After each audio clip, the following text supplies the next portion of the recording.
Hello guys, welcome to Percy and Goddess Fiction. So in this video, we will see, what if Percy and Annabeth read about Naruto son of Goddess? If you enjoy these kinds of stories, don't forget to show us some love by hitting the like button and subscribing to the channel. Your support means the world to us. Now, let's start the story. Chapter 1. The Whispering Codex. The rain was not merely falling, it was a siege. For 3 days, a sky the color of a bruised plum had unleashed a relentless assault on Camp Half-Blood. It hammered on the bronze roofs of the cabins, turned the volleyball court into a soupy marsh, and transformed the strawberry fields into a sea of murky red-brown water. The very air, thick and heavy with the scent of ozone and sodden earth, seemed to press down with a mythological weight, as if Zeus himself were in a profoundly foul mood and had chosen Long Island Sound as the target for his tantrum.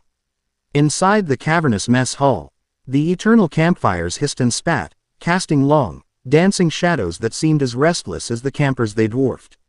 Laughter was muted, arguments were short-lived, and even the Stoll brothers' pranks lacked their usual flair. Dampened by the oppressive gloom, it was, in a word, miserable. And Percy Jackson was bored. He was bored on a level that felt profound, an existential ennui that settled deep in his demigod bones. The kind of boredom that ADHD made feel like being encased in cement. He stood just inside the doorway of the Poseidon cabin, the salty tang of his birthright mingling with the petrichor. Watching rivulets of water race each other down the marble steps. He'd already sharpened Riptide to a molecular edge, practiced his water shaping until the toilets in the A.Res cabin had spontaneously erupted in a geyser of revenge, which had been satisfying for a solid 10 minutes, and had attempted to have a meaningful conversation with the horses in the Pegasus stables, who were more interested in complaining about the quality of the hay than discussing battle strategies against a hypothetical Kraken invasion. His gaze fell upon the hulking, shadowy form of Mrs. O'Leary, who was curled up on her massive dog bed, occasionally letting out a happy, floor-rumbling woof in her sleep as she chased spectral squirrels through the fields of Elysium. An idea, probably a bad one, began to form. "Hey, girl," Percy said, clicking his tongue. One of her massive, softball-sized eyes peeled open, glowing with faint red light. He grabbed a spare celestial bronze shield from its mount on the wall. It was a practice shield, dented and scarred from 1,000 training bouts. "You wanna learn a new trick? It's called Ricochet Fetch. See, I'll throw this," he hefted the shield, off the Hephaestus cabin. "It'll bounce off that big oak tree, ding the side of the Apollo cabin, and then you catch it before it lands in the mud. What do you say, Mrs. O'Leary?" responded with a loud, wet snort that clearly communicated her opinion of fetching anything that wasn't a chew toy the size of a Fiat. She rested her massive head back on her paws and closed her eye. "Right, your loss," Percy muttered, placing the shield back on the wall with a dull clang. He sighed, the sound lost in the percussive drumming of the rain. It was times like these, the quiet, in-between moments of peace, that were the hardest. Quests were easy. Prophecies, monsters, angry gods, they were straightforward. You fought, you survived, you saved the day. This waiting, this suffocating tranquility. This was a different kind of monster, one you couldn't fight with a sword. He was about to resign himself to a long, boring nap when a figure appeared, darting through the downpour. Even with her hooded rain slicker, there was no mistaking the determined, athletic grace of Annabeth Chase. Her gray eyes, usually calculating and bright like a stormy sky, were narrowed in what Percy recognized as her architectural frustration expression. It was a look he'd seen 1,000 times, usually when a support column wasn't load-bearing enough or when a cantilevered design defied the laws of physics she was trying to impose upon it. She pushed back her hood as she stepped into the dry sanctuary of his cabin, water dripping from the ends of her blonde ponytail.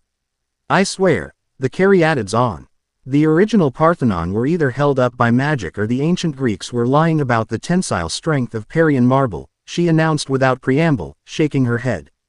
"My latest redesign just collapsed. Digitally, of course. Still, tough break, wise girl," Percy said, a genuine smile finally gracing his lips. Her presence was a compass point, the one direction that always felt right. "Maybe you're overthinking it. Just add more columns." She shot him a withering look. Thank you for your invaluable input, Seaweed Brain.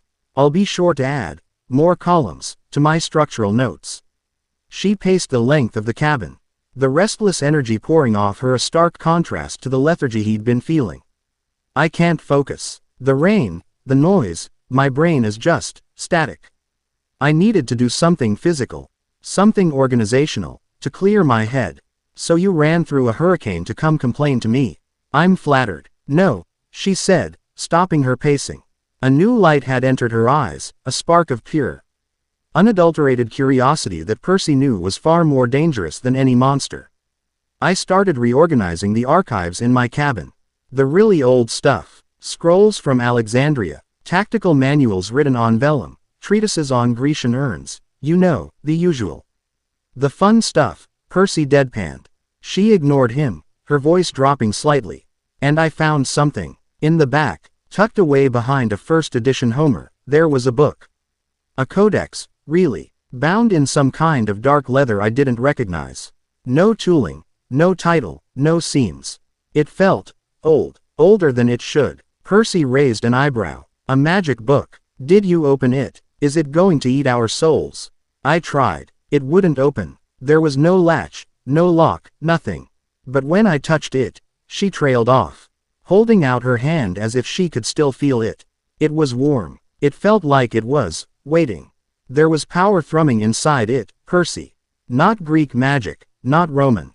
Something else entirely. So, I brought it back to my desk and just watched it. She took a deep breath, her gray eyes locking onto his. And then it put on a show. She beckoned him to follow, and his boredom evaporated, replaced by the familiar, welcome thrill of the unknown. He grabbed his own slicker and they sprinted through the rain, the world a gray, watery blur, until they burst into the Athena cabin. The contrast was immediate. Outside was chaos. Inside was pristine, ordered calm. The scent of lemon polish, aging parchment, and the faint hum of running computers filled the air. Bookshelves lined every wall, filled with tomes of every shape and size, organized with a precision that was both awe-inspiring and slightly terrifying. In the center of the room, on Annabeth's large drafting table, Sir Nded by blueprints of her failed Parthenon, lay the codex. It was just as she'd described. A simple, elegant volume about the size of a thick encyclopedia, bound in a material that seemed to drink the light. A black so deep it was almost purple. It had no title, no markings of any kind. It looked simultaneously unassuming and incredibly important. Okay, Percy said, circling the table. So it's a book. What's the show? Watch. Annabeth whispered, her excitement palpable. She reached out, her finger hovering just over the cover. The moment her skin made contact, a change occurred. A faint, silver light began to glow from within the leather, tracing invisible patterns across its surface. Then, as if a master calligrapher were at work with a brush of pure moonlight, silver script began to flow across the cover. It wasn't written. It was born, the letters coalescing from the light, forming elegant, sharp-edged words in an alphabet neither of them had ever seen before. And yet, somehow, their demigod brains, hardwired for ancient languages, could read it. The Weaver's Son. Percy let out a low whistle. Okay, that's a new one. Hecate Cabin Project. No, Annabeth said, her eyes wide with wonder.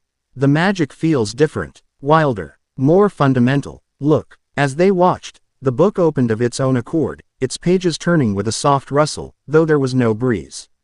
It stopped on the first page, which was filled with the same elegant, silver script. It wants to be read, Percy stated the obvious. I think so, Annabeth breathed. I haven't touched it since the title appeared. I was waiting for you. He looked from the mysterious, glowing book to the fierce intelligence burning in her eyes and felt the last dregs of his boredom wash away. This was their element. A mystery, a challenge, a story waiting to be told. Well, he said, pulling up a stool and slinging an arm around her shoulders. What are we waiting for? Let's meet the Weaver's Son. Annabeth leaned into him, her focus absolute. And together, they began to read. The silver script seemed to brighten as their eyes fell upon it, and the sound of the rain outside, the very reality of Camp Half-Blood, began to fade into the background. The wind was a blade. It screamed down from the jagged peaks of the Dragon's Tooth Mountains, carrying a payload of ice and powdered snow that scoured any exposed flesh raw in seconds. To Naruto Volkov, it was just background noise, another variable in a complex equation of risk and reward. He lay flat on a narrow ledge of black, wind-scoured rock, a ghost in the swirling maelstrom of white. Below him, nestled in a caldera carved from the mountain's heart, was the fortress of Skolheim, a bastion of granite and grim determination.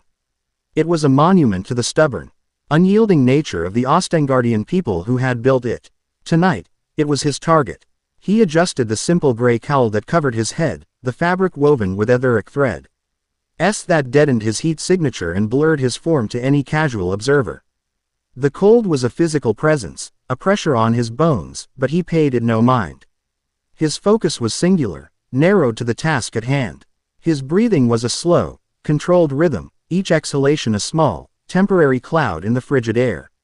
Inside, he was a pool of calm in the heart of the storm. This was his work. This was his art. He was here for a book. Not a tome of ancient power or a mystical grimoire, but something far more dangerous in the right hands, a tactical ledger. General Fenrir, the Wolf of the North and Lord of Skolheim, had turned traitor, planning to sell his detailed knowledge of the Empire's northern border defenses to the highest bidder. Naruto's mission, assigned by the Faceless High Council, was simple: infiltrate Skolheim, retrieve the ledger, and escape. The general's fate was a matter for others to decide. He was not an assassin. He was a specialist, a scalpel used for precise, delicate incisions into the body politic. He pushed himself up, his movements economical and fluid. The sheer cliff face below him dropped 1,000 feet, a vertical plane of ice-slicked rock. For any normal man, it would be an insurmountable obstacle. For Naruto, it was simply a path. He extended his senses, not his sight or hearing, but a deeper, more intrinsic perception. He felt the world around him not as a collection of physical objects, but as a tapestry of interwoven energy, the great ether. He could feel the ancient, dormant energy of the mountain, a slow, deep thrum like a sleeping giant. He could feel the discordant, disciplined hum of the wards protecting the fortress. And he could see the threads. To his unique sight, the world was overlaid with shimmering, ephemeral filaments of light. Lines of probability. His mother had once called them in a rare, whispered conversation that felt more like a dream than a memory. Most were a placid, neutral blue, paths of least resistance, of predictable outcomes. Others, near the fortress's defenses, glowed a dangerous, angry red. His power, the legacy of his divine mother, Lyra, the weaver of fates, was not to break the threads, but to move between them. He took a step off the ledge. For a heart-stopping second, he simply fell. Then, his feet found purchase on a construct of pure, solidified light, a small, disc-like step he had woven from the ether itself. He moved down the cliff face in a silent, impossible dance, weaving new steps into being and dissolving the old ones behind him, a phantom descending on a staircase only he could see. He reached the outer wall of Skolheim, a 30-foot barrier of perfectly cut, ice-rimmed stone. He placed a hand on it, feeling the thrum of the wards. He closed his eyes, visualizing the intricate patterns. The flow of energy. He found a flaw, a momentary flicker in the sequence where two runes conflicted. A window of less than a second. He wove the ether around him, gathering it, compressing it. The air beside him seemed to fold, to warp. He took a single step, not forward, but through. The world dissolved into a brief, disorienting tunnel of gray light, and then solidified. He was inside the courtyard. The wind slightly lessened by the high walls. The air smelled of wood smoke, roasted meat, and the metallic tang of polished steel. He was crouched in the deep shadow of a buttress, his heart beating a slow, steady drum. That single spatial blink had cost him a sliver of his reserves, a subtle drain he felt deep in his core. It was a powerful tool, but a costly one. The courtyard was not empty. Hulking figures in heavy mail and wolf pelt cloaks patrolled the perimeter, their bearded faces grim, their axes held at a ready position. Naruto watched them, his eyes tracking their movements. He saw their paths not as they were, but as they would be. He saw the shimmering blue lines that traced the safest route across the open, snow-dusted ground, a complex, shifting latticework that changed with every step the guards took. He began to move. He flowed from one shadow to the next, a wraith of gray cloth and silent purpose. He timed his movements to the howling of the wind, his steps falling in the exact instant a guard turned his head. Twice, a patrol changed its route unexpectedly, and a placid blue thread flared into a burning crimson. Naruto froze, melting into the angle of a wall, letting the danger pass, the guard's eyes sweeping over his position without seeing him. He reached the entrance to the main keep without incident. The door was a massive thing of iron-banded oak, barred from the inside, a problem for a battering ram, but not for him. He knelt, placing his palm flat against the stone threshold. He didn't try to force the lock. He focused on the hinges. He wove fine, sharp threads of hard light, feeding them into the minuscule gaps between the hinge pins and the brackets. With a surge of focused will, he vibrated the threads, shearing the metal pins from the inside with a sound no louder than a sigh. The massive door was now held in place only by its own weight and the bar. He pushed gently. It swung inward with a low groan. The interior of the keep was warmer, the air thick with the smell of stale beer and unwashed warriors. Torchlight cast flickering, monstrous shadows on the stone walls, which were adorned with added tapestries depicting great battles and legendary hunts. He moved through the halls like a memory, a suggestion of movement at the edge of sight. He bypassed a pressure plate in the floor by creating a small, temporary bridge of light an inch above it. He navigated a corridor lined with magical proximity runes by wrapping himself in a cloak of null ether, a technique that felt like holding his breath underwater, making him avoid where there should have been a presence. He found the general's study on the 3rd floor. The door was unlocked. Fenrir was arrogant. Inside, a fire crackled in a cavernous hearth, its light glinting off the polished steel of crossed great swords mounted above the mantel. A massive oak desk dominated the room, covered in maps, half-empty flagons of mead, and strategic figurines. And there, sitting squarely in the middle, was the ledger. A thick, leather-bound book, closed with a simple iron clasp. It was too easy. His ether sense screamed a warning, a sudden, piercing note in the otherwise calm tapestry of the room. A red thread, vibrant and lethal, was tied directly to the book. A trap, not just a magical ward, but a physical one. An ambush. You are either very good, or very foolish. Little spy, a voice said, cutting through the silence. The voice was female, clear as a winter bell, and carried an authority that was absolute. Naruto didn't turn immediately. He let his senses expand, mapping the room. The speaker was behind him, near the door he'd just entered. One person. Her etheric signature was incredibly strong, burning like a steady, white-hot flame.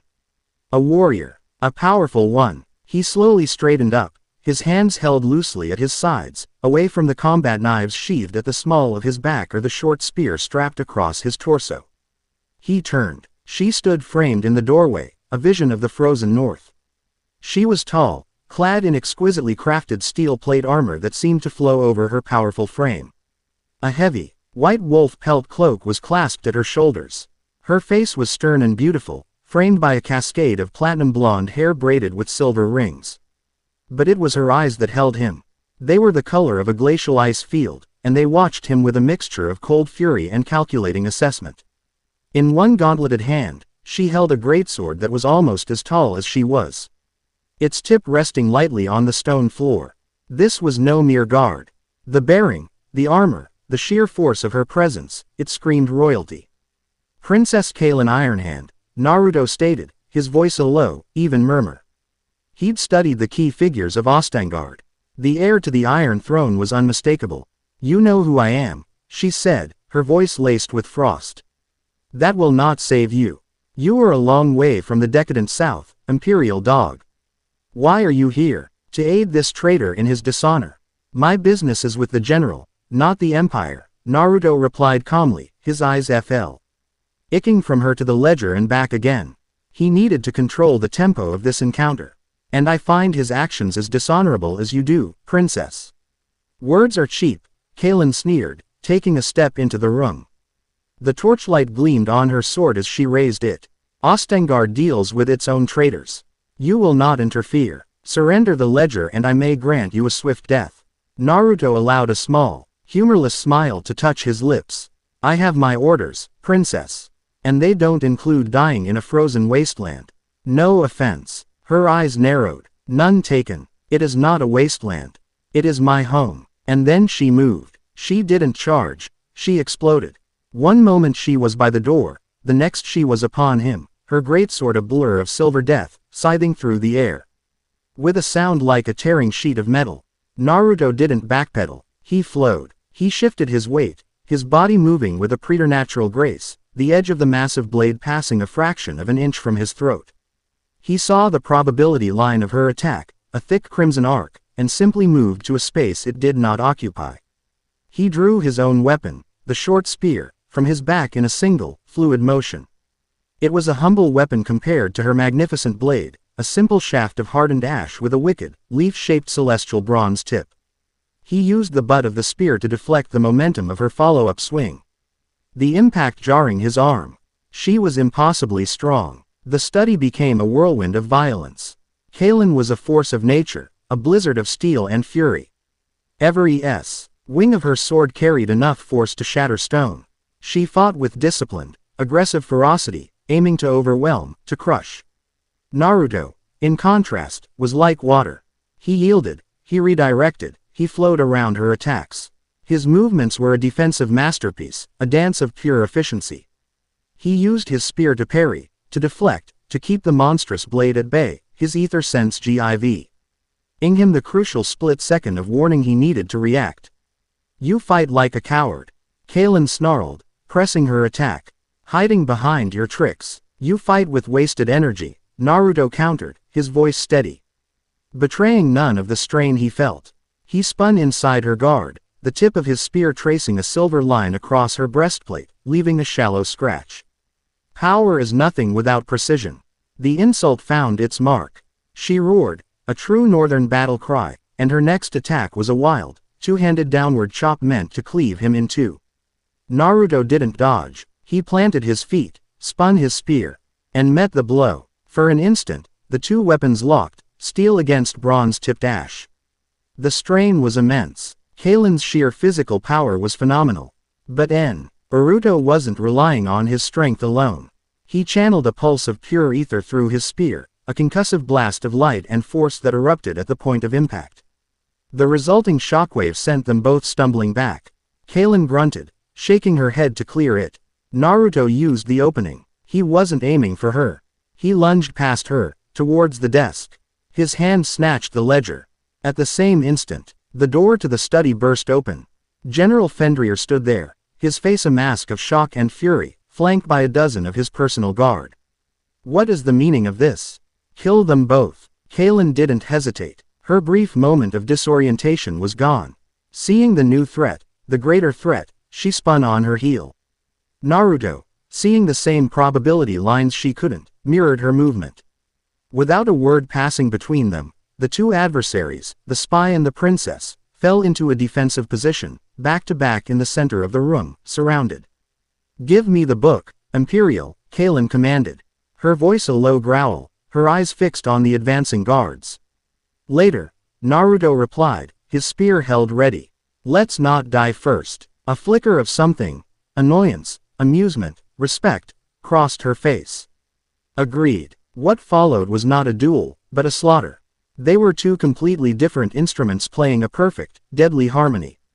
Kalen was the storm, her greatsword a whirlwind of destruction, cleaving through shields and armor with unstoppable force. Naruto was the lightning, a flickering presence that was everywhere at once. He moved between the guards, his short spear a blur of precise, disabling strikes to joints and nerve clusters. He wove threads of ether to trip one guard, created a flash of blinding light to disorient another, and used a short, sharp blink to appear behind their leader, taking him out of the fight before he could issue a single command. In less than a minute, it was over. The guards were groaning on the floor, disabled but alive. General Fenrir, his face pale with terror, was backed against a wall, Kalen's greatsword pressed gently against his throat. An uneasy silence fell, broken only by the crackling of the fire and the howling of the wind outside. Naruto stood near the desk, the ledger clutched in his hand. Kalen had her back to him, her full attention on the traitor. You have brought shame to your house and dishonor to our people. Fenrir, she said, her voice dripping with contempt. You will be brought back to the capital to face the king's justice. She disarmed him and bound his hand with a length of rope from her belt with practiced efficiency. Only then did she turn to face Naruto again. The truce, it seemed, was over. They stood 20 feet apart, the tension crackling back into the air. Now, she said, her voice cold once more. The ledger. It's evidence. For the trial, Naruto said, holding it up. It is an Ostengardian matter. It will be presented at his trial. Hand it over. I'm afraid I can't do that, Princess, Naruto said, his stance relaxed but ready. My orders were specific. They stared at each other for a long moment. She could attack, and the brutal dance would begin anew. But something had shifted between them. They had seen each other's skill, had fought as one. A grudging respect, hard as northern steel, had been forged in the brief, bloody melee. Kalen let out a slow, frustrated breath. You are an honorable fighter for a man who skulks in the shadows. Your name? They call me Volkov, he replied. Volkov, she repeated, tasting the name. When my father declares war on your vapid empire for this insult, I will seek you out on the battlefield. Our fight is not finished. It was not a threat, it was a promise. A warrior's oath. I'll look forward to it, Naruto said with absolute sincerity. With a final, piercing glare, Kalen grabbed her prisoner by the collar and hauled him from the room. She did not look back. Naruto waited until the sound of her footsteps faded down the hall. He tucked the ledger securely inside his tunic, the mission complete. He walked to the large window at the back of the study. It overlooked the sheer cliff face. The blizzard still raging outside. His exit would be as impossible as his entrance. He gave one last look around the chaotic room, a small smile playing on his lips. It had been an interesting night. He opened the window and stepped out into the storm, vanishing into the white. Whoa. The single word from Percy was heavy with reverence. He leaned forward, his elbows on the table, his eyes still glued to the page where the silver script of the first chapter had faded away.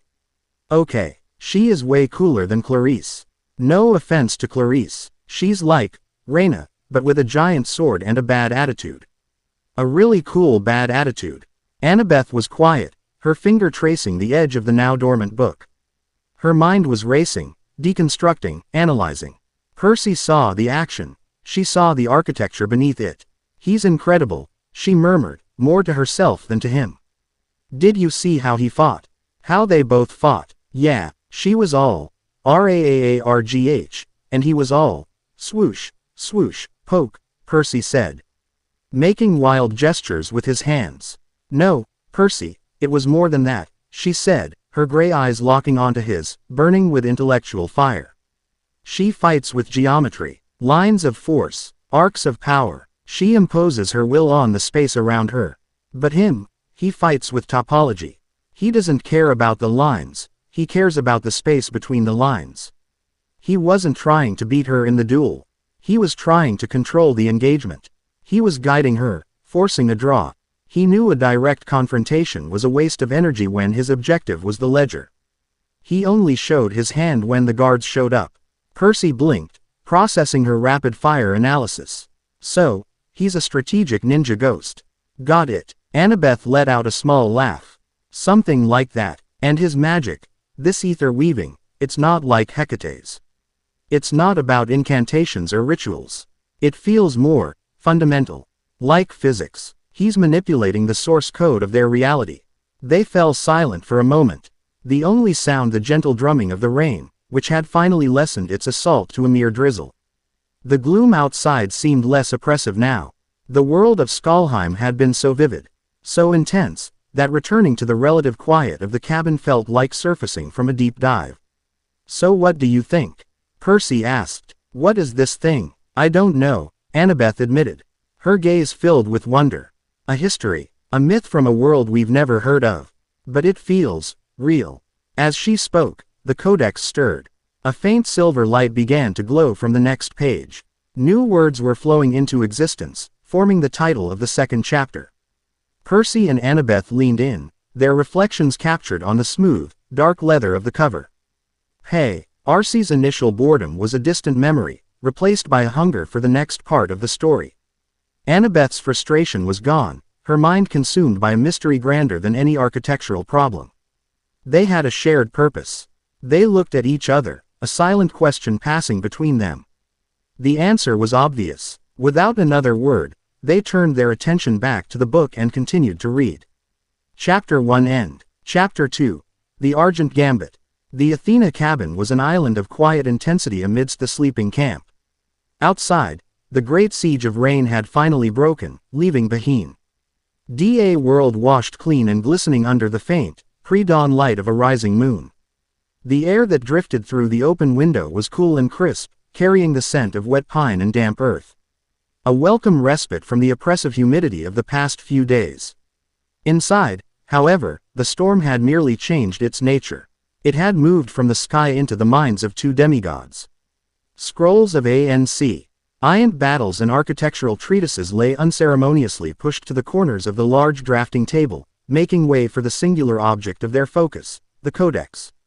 A half-eaten bag of corned hips and 2 empty cans of Coke were the only evidence of the hours that had passed since they had first opened the book. Percy was slumped in his chair, his usual restless energy banked into a state of focused absorption. Annabeth, however, was a study in controlled intensity. On a fresh sheet of parchment, she was sketching with a piece of charcoal, her hand moving with swift, certain strokes.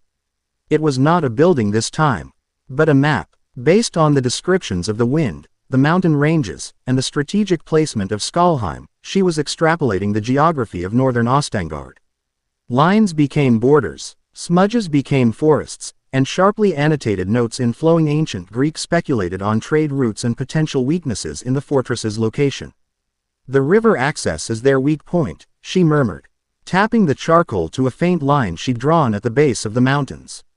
They're a land-based power, focused on infantry. A naval incursion, even a small one up a deep channel like this, would bypass their primary defenses entirely. The Empire could cripple their supply lines in a week. Percy grunted, stretching his arms over his head with a groan. Quote, "You're thinking about how to conquer the place. I'm still stuck on the fact that he fought a princess in a blizzard and then they teamed up to beat down a bunch of traitors. That's way more interesting than supply lines. It's all connected, seaweed brain," she countered without looking up from her work. Her fighting style is a reflection of their national doctrine. Direct, powerful, overwhelming. Honed by generations of fighting in harsh terrain where subtlety gets you killed by frostbite. His style is imperial, patient, adaptable, efficient. Using the opponent's strength against them. It's a microcosm of the entire political conflict. I don't know about all that, Percy said, leaning forward. But I know pride when I see it. Kaelin's got it in spades. She promised to fight him, and I believe her. There's no way she'd ever actually work with him again. She'd rather die. You think so? Annabeth finally looked at him, a glint of debate in her stormy eyes. I think you're underestimating her. She's pragmatic. She put aside their duel the second a greater objective presented itself. That's the mark of a true leader, not just a warrior.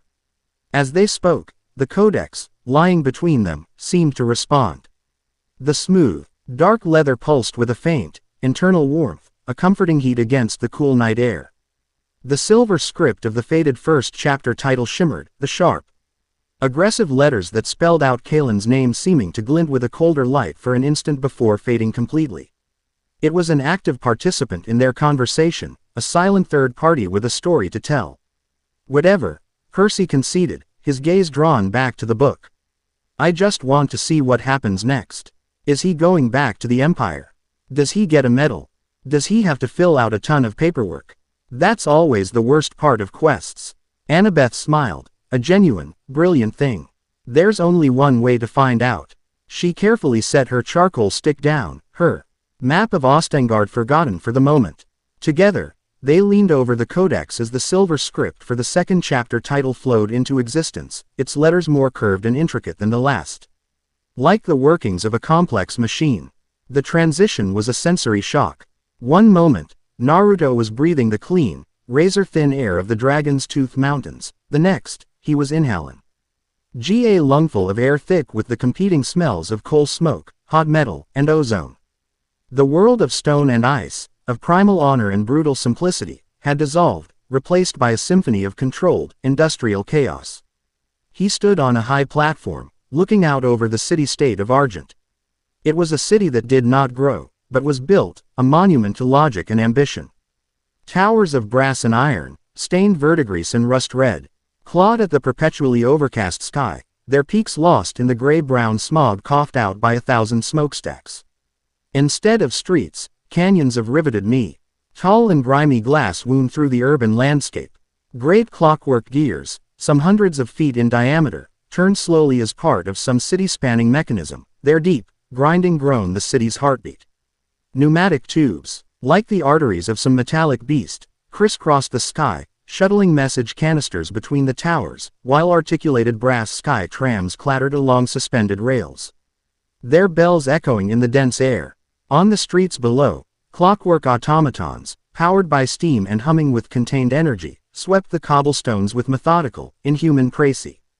Scion alongside a bustling populace of humans. For Naruto, it was an assault. His ether sense, so accustomed to the clear, harmonious resonance of the natural world, was bombarded by a cacophony of artificial energies. The thrum of the power conduits beneath the streets, the sharp, staccato pulse of the pneumatic systems, the chaotic hum of a million interacting mechanical parts, it was a dissonant, grinding noise in the back of his mind, a constant, low-grade headache he had to consciously filter out. He was a creature of the wild places, of silent forests and lonely mountains. Argent was the antithesis of his nature, and for that reason, he was the perfect operative to send here. No one would ever look for a man like him in a place like this. He had traded his gray infiltration gear for the anonymous attire of a traveling merchant, durable wool trousers, a simple linen tunic, and a heavy leather coat to ward off the city's damp chill. His short spear was gone, replaced by a simple alking staff that wouldn't draw a second glance. The only weapons he carried were the two slim, perfectly balanced knives still sheathed at the small of his back, hidden by his coat. He descended from the public transit platform via a clanking, steam-powered elevator, the graded floor offering a dizzying view of the street 100 feet below. His mission was, on the surface, a diplomatic one. The Silent Scriveners, the same shadowy group whose anti-magic technology had corrupted the beast in the Veiled Peaks, were suspected of trying to acquire Argent's most valuable asset, the schematics F. Or their latest generation of combat automatons. A direct accusation was impossible. Argent was a neutral power, fiercely independent and proud of its technical prowess. They would resent any implicate ion that their security was not flawless. So Naruto's approach had to be indirect. He was to pose as a trade consultant from the small, wealthy nation of Eldoria, sent to negotiate the purchase of Argent's legally exportable civic automatons. His real objective was to get close to the source of all of Argent's innovation, the heart of its technological marvels, Chief Artificer Alara Vane. His contact point was a small, anachronistic bookshop tucked between a steam press factory and a coppersmith's workshop.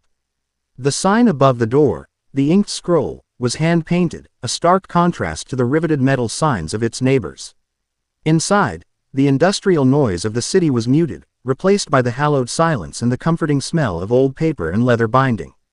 An elderly man with ink-stained fingers and spectacles perched on his nose looked up from behind a mountain of books. "Can I help you?" he asked, his voice a dry rustle. "I'm looking for a rare edition," Naruto said, the coded phrase falling easily from his lips. "A treatise on the migratory patterns of the mountain griffin." The old man's eyes sharpened. "A fascinating subject. Most believe their patterns to be chaotic, but there is a logic to it. If you know where to look. Third aisle, fourth shelf, behind the collected works of Valerius." Naruto navigated the cramped aisle, the floorboards groaning under his weight. Behind the indicated books was a small, loose stone. He prized it free. Inside the cavity was a slim portfolio containing his official credentials as a consultant, a letter of introduction to Vane Industries, and a single sheet of paper with a brief, updated intelligence report. The leak was worse than they thought. Someone high up in Vane Industries was feeding information to a Scrivener agent. His primary suspect was Alara Vane herself. The briefing described her as brilliant, arrogant, and deeply contemptuous of the archaic monarchies and their reliance on magic. She was a prime candidate for recruitment by an organization that promised a new world order based on cold, hard logic. He pocketed the portfolio and left the shop, the small bell above the door tinkling his departure. Vane Industries was not hard to find. It was the largest spire in the city's industrial district, a true marvel of engineering that seemed to be made more of brass and glass than of iron and stone. Great external gears turned, powering elevators and ventilation systems, while a constant plume of clean, white steam vented from its peak. The lobby was a cathedral of industry. The ceiling soared 200 feet overhead, held aloft by massive brass pillars that branched out like metallic trees. A colossal orrery, a clockwork model of the solar system, dominated the center of the room. Planets of polished bronze and silver moving in silent, perfect orbits. The sound of ringing phones, clattering typewriters, and hissing pneumatic tubes was deafening. He presented his credentials to a severe-looking woman at the reception desk. She examined them with a critical eye, then spoke into a brass mouthpiece connected to a tube. "A Mr. Nicholas Aris from Eldoria is here for the 10:00 appointment with the chief artificer." There was a pause, then a metallic squawk from the tube.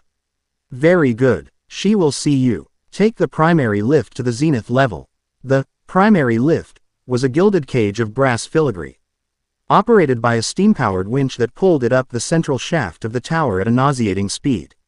When the doors opened, Naruto found himself not in a pristine office, but in a place of glorious, creative chaos. The zenith level was one massive, open workshop, its glass ceiling offering a panoramic view of the smog-choked sky. Blueprints and schematics were pinned to every available surface.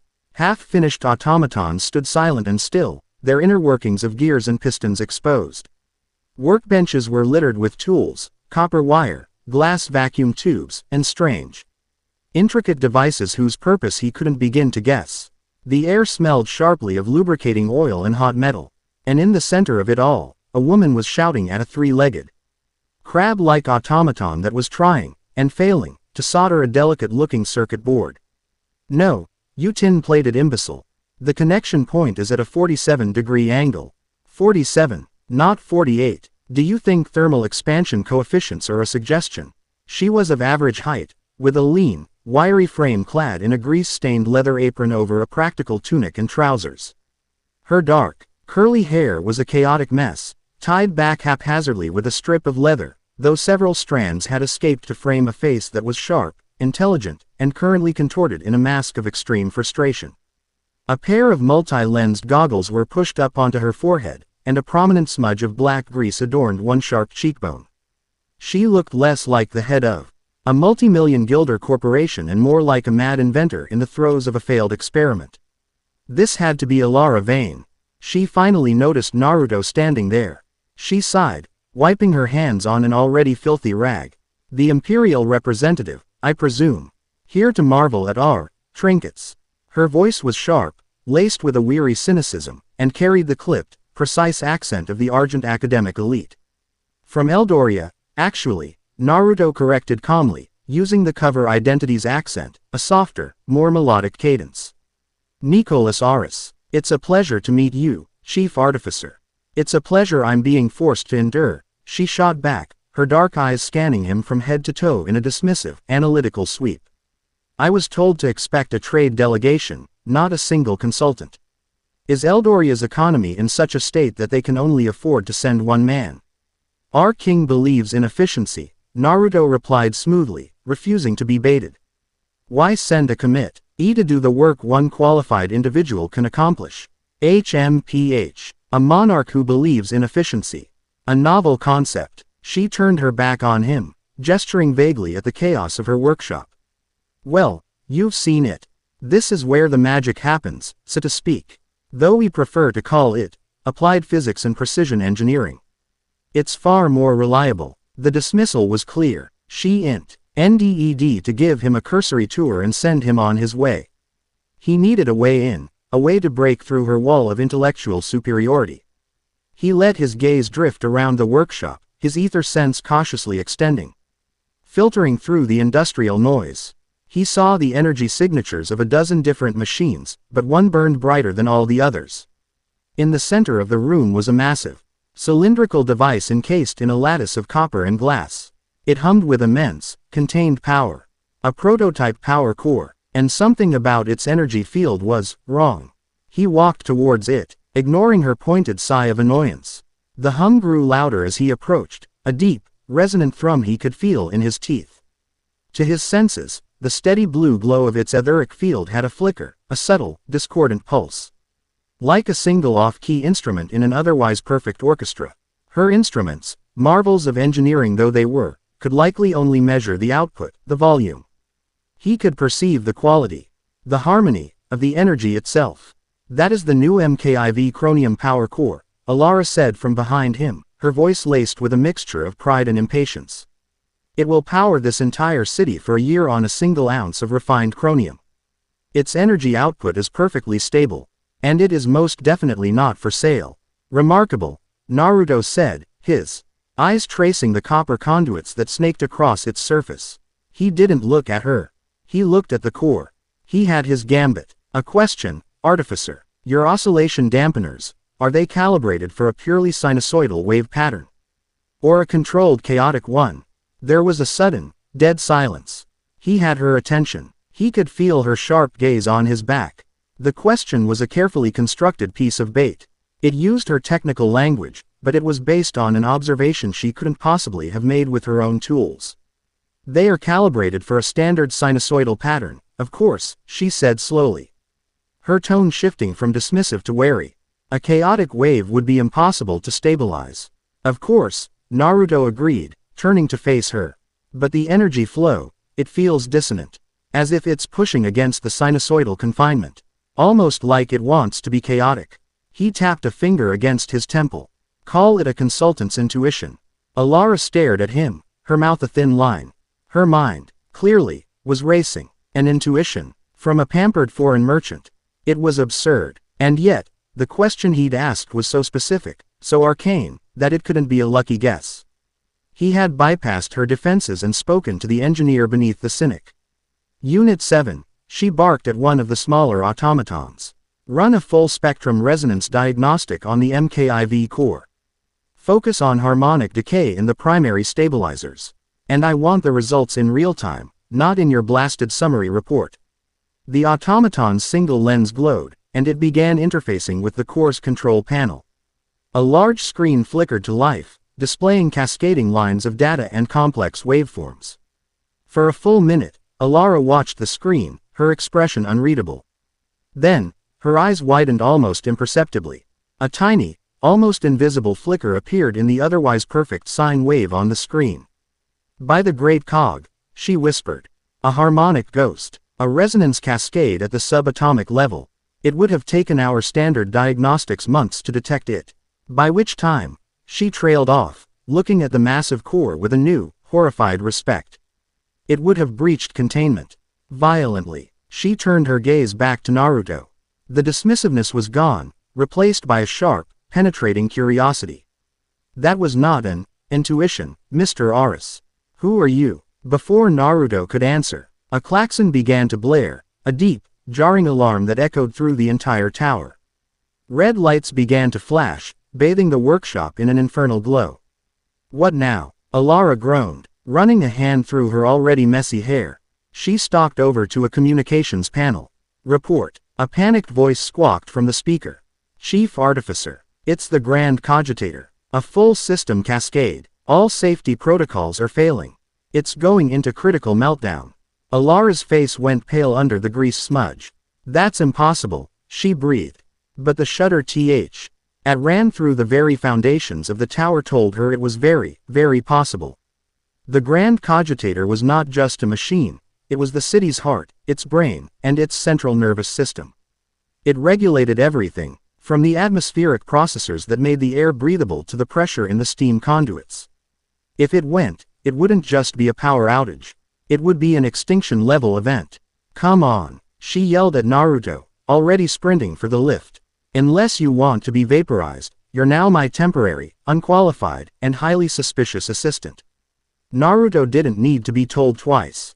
As they scrambled into the lift, the tower shaking around them, he knew this was no accident. It was sabotage, and his prime suspect was running right beside him, directly into the heart of the disaster she may very well have caused. The cogitator chamber was a scene from a mechanical hell. Located deep in the sub-basements of the tower, it was a space the size of a cathedral, filled with a single, colossal machine. It was a multi-story monstrosity of spinning brass gyroscopes, pumping pistons the size of tree trunks, and thousands of glowing vacuum tubes, all interconnect ed by a spiderweb of copper pipes and conduits. And it was tearing itself apart. A deafening shriek of protesting metal filled the air. Jets of superheated steam erupted from ruptured pipes, and showers of sparks rained down from overloaded circuits. Panicked engineers in leather aprons were running in every direction, their shouts lost in the mechanical din. In the center of the machine, a massive, spherical core that should have been glowing a steady blue was instead pulsing with a furious, unstable red light. The coolant regulators have been bypassed. Alara screamed over the noise, her eyes taking in the entire chaotic scene with a terrifyingly swift comprehension. Someone deliberately triggered a feedback loop. We have to initiate a manual core flush or the whole thing will go thermonuclear. She led him on a frantic race across a series of narrow metal gantries that crisscrossed the vast chamber. A section of catwalk collapsed just behind them, plunging into the roaring machinery below. Alara didn't flinch. She was in her element, the chaos focusing her into a diamond hardpoint of purpose. The primary flush valve is on the far side. She pointed. But the control linkage is probably melted. We have to get to the auxiliary panel. As they ran, Naruto's ether sense was on fire. The whole room was a snarl of angry, burning red threads of energy gone wild. But amidst the chaos, he could see the patterns. He could see the flows of power, where they were contained and where they were breaking free. He could see the impending ruptures seconds before they happened. Left, he yelled, pulling Alara back just as a massive piston seized and snapped, showering the spot where she'd been standing with metal shrapnel. She shot him a wide-eyed, questioning look but didn't have time to ask. They reached the auxiliary panel, a complex board of levers, dials, and switches. Alara's hands flew across it, her movements a blur of practiced expertise. It's not responding. The saboteur must have locked it out. She yelled in frustration, slamming her fist against the metal casing. We need to vent the pressure manually. The three main release valves. They have to be turned in sequence. She pointed to three massive, wheel-like valves located on different parts of the colossal machine, separated by a chasm of grinding gears and arcing electricity. It's impossible. We can't get to all of them in time. I'll take the two on the far side, Naruto said, his voice a calm island in the roaring storm. You get the one closest to us. On my mark. Now. Before she could protest, he did something that broke the laws of her world. He ran to the edge of the gantry and leapt into the open air. For a moment, he just hung there, and then the air around him warped, folding in on itself. He vanished from sight and reappeared 20 feet away, on a different platform, in a flicker of gray light. He spared a precious sliver of his energy for the blink, knowing it was the only way. He sprinted to the first valve, grabbing the massive wheel. It was red hot, searing his palms even through his leather gloves. He put his entire body into it, gritting his teeth as the rusty mechanism began to turn with a tortured groan. Alara, her face a mask of stunned disbelief, shook herself into action. She scrambled down a maintenance ladder, reaching the first valve. On the far side of the chasm, Naruto got the first valve open and immediately blinked again, appearing beside the second, the strain of the rapid spatial jumps making his vision swim for a second. He started on the second wheel. Now, Artificer, he roared, his voice cutting through the din. Alara threw her weight into the wheel, her muscles straining. It turned, slowly, then faster. Across the room, Naruto got the second one open. Two green lights flickered to life on a status board. One to go, but the main steam conduit between Naruto and the final valve chose that moment to rupture. A wall of blinding, superheated steam erupted, cutting him off completely. Volkov, Alara screamed, her voice tight with panic. Wait, she used his real name. The intelligence report, she knew. There was no time. Naruto looked at the wall of steam, then at the final valve. He couldn't go through it. He couldn't blink again, his reserves were too low. But he could see the etheric flow. He could see the threads. He reached out with his senses, weaving the ambient energy into fine, strong filaments of hard light. They shot across the gap like silver spiderwebs, wrapping around the third wheel. From his platform, Naruto mimed the turning motion. Across the chasm, the valve, seemingly of its own accord, began to turn, enveloped in a faint silver glow. It was slow, agonizingly so, taking every ounce of his concentration. The machine shuddered, a final, violent spasm. The red light in the core began to strobe faster and faster. It's not enough. It's going to blow, Alara yelled. Naruto closed his eyes, focusing his will. He poured the last of his strength into the etheric threads. The valve spun the last few inches with a final, decisive clang. The third green light lit up. For a moment, nothing happened. Then, with a deafening roar, the pressure vented. A massive column of steam shot up through the roof of the chamber, shaking the entire tower. The furious red glow in the core subsided, fading back to a stable, calming blue. The shrieking of metal quieted to a tired, mechanical hiss. The klaxons died. In the sudden, ringing silence, the only sound was the dripping of water and the exhausted panting of the two people who had just saved the city. Naruto collapsed to one knee, the world spinning around him. He was completely drained. Alara stared at him from across the chasm, her chest heaving. Her face smudged with grease and streaked with sweat. Her expression was a complex mixture of awe, suspicion, and a grudging respect that seemed to have been forged in the heart of the crisis. She knew his name. She was still his prime suspect. And she had just helped him save her city. The equation, he thought, his head pounding, had just become significantly more complicated. Okay, that is officially scarier than any Hydra, Percy said, letting out a long, low whistle. He ran a hand through his messy black hair. With a Hydra, you know, you just cut off its heads. How do you fight a giant exploding clock? Annabeth didn't answer right away. She was sketching furiously in her notebook again, her previous map of Ostengard now covered by a new, more complex drawing. It was a chaotic but brilliant schematic of the Grand Cogitator, a web of gears, pipes, and energy conduits rendered with an architect's eye for structure and a strategist's understanding of flow. Percy, she's amazing, Annabeth said, her voice soft with a kind of intellectual reverence Percy knew well. It was the tone she used when talking about Daedalus or Archimedes. The grease monkey girl, Percy asked. Yeah, she's tough, I'll give her that. Didn't even scream when the catwalk fell. Then a grin spread across his face. You know, she's a bit like you, wise girl. Smart, bossy, little bit scary. But with more gears. Annabeth was too absorbed to even be properly annoyed by the comparison. She tapped her charcoal pencil on the drawing of the core. It's not just that she's smart. It's the synergy. Did you see it? Their skills are complete opposites, but they fit together like a mortise and tenon joint. Perfectly. She looked up at him, her gray eyes alight with discovery. He has this incredible, intuitive power he can't fully explain. She has this deep, logical understanding of mechanics she can articulate down to the last bolt. When the crisis hit, they stopped being a wizard and a scientist. They became a single diagnostic and repair unit. He could see the problem. She knew what the problem meant.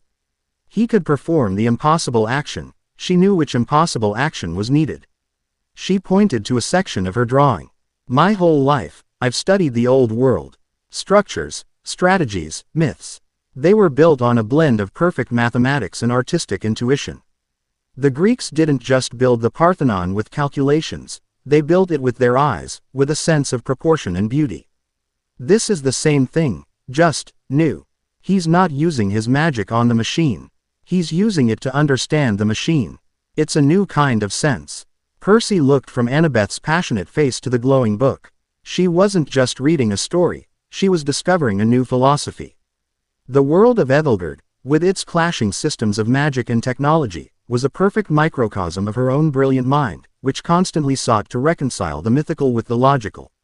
So, he said, bringing the conversation back to the immediate plot. Who do you think did it? The saboteur. Do you still think it's her? She seemed pretty keen on not getting blown up. That's the question, isn't it? Annabeth mused, her expression turning calculating again. Maybe she's innocent. Or maybe she's a brilliant actor. Or maybe the plan just went wrong. Codex on the table pulsed with its gentle warmth, as if it were enjoying the debate. The story had deepened. It was no longer a simple tale of a lone operative. A new player had been added to the board. A woman of formidable intellect and ambiguous motives. And the unseen hand of the silent scriveners was now clearly at work, sowing chaos. The sun was beginning to rise outside, painting the clouds in shades of pink and orange. But neither of them noticed. The world of Argent, with its smog-filled skies and ticking bomb heart, was far more real, far more pressing. The script for the third chapter was already beginning to weave itself into existence on the next page. Chapter 2 End. Chapter 3. The Sanctuary of Echoes. The sun was rising over Camp Half-Blood, a glorious spectacle of molten gold and rose-pink spilling across the horizon. The storm had scoured the sky to a pristine, brilliant blue, and the world below seemed to be rejoicing in its survival. Every leaf on every tree wore a glittering tiara of dew. The wet earth of the strawberry fields gave off a rich, sweet scent of life. From the distant amphitheater, the faint sounds of the Apollo cabin's morning hymn drifted on the cool air. A melody of strings and voices celebrating the dawn. It was a portrait of idyllic peace, a peace that felt both profound and fragile. Inside the Athena cabin, the two demigods were bleary-eyed and exhausted. But their minds were still alight, racing with the echoes of Argent's mechanical heart. The remnants of their all-night vigil, the empty cans and crumpled chip bag, had been cleared away. A small concession to Annabeth's innate need for order. The codex sat between them, closed and silent, yet it seemed to possess a gravitational pull, a weight far greater than that of mere paper and leather. Percy leaned back, his chair creaking in the quiet, and stared out the window at the tranquil beauty of the morning. His thoughts, however, were miles away, lost in a world of brass towers and etheric energy. "You know," he began, his voice slightly rough from lack of sleep, "this Naruto guy, his mom is a goddess of fate, supposedly one of the big ones. But he never talks to her. He just gets these weird, dream-like conversations." A whisper in his head. He turned his gaze from the window to Annabeth, his sea-green eyes unusually serious. "Feels familiar." Annabeth's expression softened. It was a rare moment of vulnerability for Percy, a glimpse into the complicated feelings he harbored for his own divine parent. The pride of being a son of Poseidon was always there, but so was the chasm of distance. The weight of expectation, the faint, persistent ache of a relationship defined more by epic quests and world-ending threats than by any semblance of normal father-son connection. "It's the demigod condition, isn't it?" she said softly. "We're caught between two worlds, and fully part of neither. We have this power flowing in our veins, but we're left to figure out what to do with it on our own. He's just a different version of us." "Yeah, I guess," Percy sighed. He ran a hand through his hair. "It's just, I'm glad my dad doesn't weave fate. The prophecies are bad enough. I can't imagine knowing that every choice I make might just be me walking along a path my mom already laid out." Annabeth's gaze sharpened, her analytical mind seizing on the philosophical crux of the matter. "That's the question I can't stop thinking about," she said, her voice filled with a restless energy. "His power, seeing the threads of probability. Is it a gift or a curse? Does he truly have free will? Or is he just an actor in his mother's grand play, choosing the path she has already woven for him? Every decision he makes, every victory, is it his own, or is he just a puppet who can see his own strings?" The question hung in the air between them, profound and unanswerable. As they pondered it, a strange phenomenon began to occur. A light, silvery mist began to gather outside the cabin window, clinging to the ground and swirling around the trunks of the trees. It was beautiful, but utterly unnatural. The sky above was a perfect, cloudless blue, and the sun was climbing steadily. There was no source for the fog, no meteorological reason for its existence. It was as if the contemplative mood within the cabin was spilling out, physically altering the world around them. "Whoa," Percy breathed, staring at the swirling mist. "As that, the book," Annabeth finished, her eyes wide. "It's responding. Its magic is bleeding into our world." The codex on the table seemed to hum with a low, serene energy. It was no longer just a story they were reading. It was an experience they were sharing, an experience that was actively shaping their reality. With a shared look of awe and trepidation, they turned back to the book. As if sensing their attention, the cover opened, and the elegant, silver script began to flow onto the third page, its letters forming curves as soft and gentle as the mist outside. Naruto left Argent under the cloak of a perpetual, drizzling twilight. He moved through the crowds like a phantom, his face hidden in the collar of his coat. Just another anonymous soul in the bustling, indifferent city. The official story was that the Grand Cogitator had suffered a standard mechanical failure and that the heroic chief artificer Alara V. Anne had single-handedly averted disaster. The Eldorian consultant, Mr. Nicholas Aris, had apparently been so shaken by the incident that he had terminated his trade mission and departed the city immediately. It was a neat, clean narrative. The truth was far messier. He was not unscathed. The victory in the cogitator chamber had come at a steep price. Pouring the entirety of his etheric reserves into a single, focused act of telekinesis had left him dangerously depleted. It was more than simple exhaustion, it was a hollowing out that left him feeling raw and exposed. A fine, uncontrollable tremor had taken root in his hands. His ether sense, usually a precise and reliable tool, was now a jumble of static and white noise, like a radio tuned between stations. The vibrant threads of probability were washed out, faded to near invisibility. He felt disconnected, untethered from the fundamental energy he had always taken for granted. He was vulnerable in a way he hadn't been since he was a child. First learning to control the strange power that sang in his blood. The long journey eastward was a purgatory. He traveled by foot and on slow-moving merchant caravans, giving his body time to heal and his mind time to quiet. He watched the landscape change, the grime and industry of Argent giving way to rolling green hills, pastoral farmlands, and eventually, the towering, misty foothills of the veiled peaks. With every mile he put between himself and the city of cogs, the dissonant hum in his soul began to fade, replaced by the gentler, more harmonious rhythms of the natural world. The veiled peaks were a place of legend, a jagged scar on the continent's surface that was said to be the place where the mortal world touched the heavens. The mountains were so tall their summits were perpetually hidden in a thick, swirling blanket of cloud. The air here was thin and sharp, tasting of pine and cold stone. It was a quiet place, a world away from the political machinations of the empire and the industrial fury of Argent. And nestled high up on the slopes of the tallest mountain, Gaia's crown, was the place he sought, the monastery of the echoing chime. The final leg of the journey was an ascent into the sky. He followed a winding path of countless stone steps, carved into the mountainside by generations of monks. He crossed swaying rope bridges that spanned bottomless, mist-filled chasms. The only sound the whisper of the wind and the distant, musical tolling of chimes.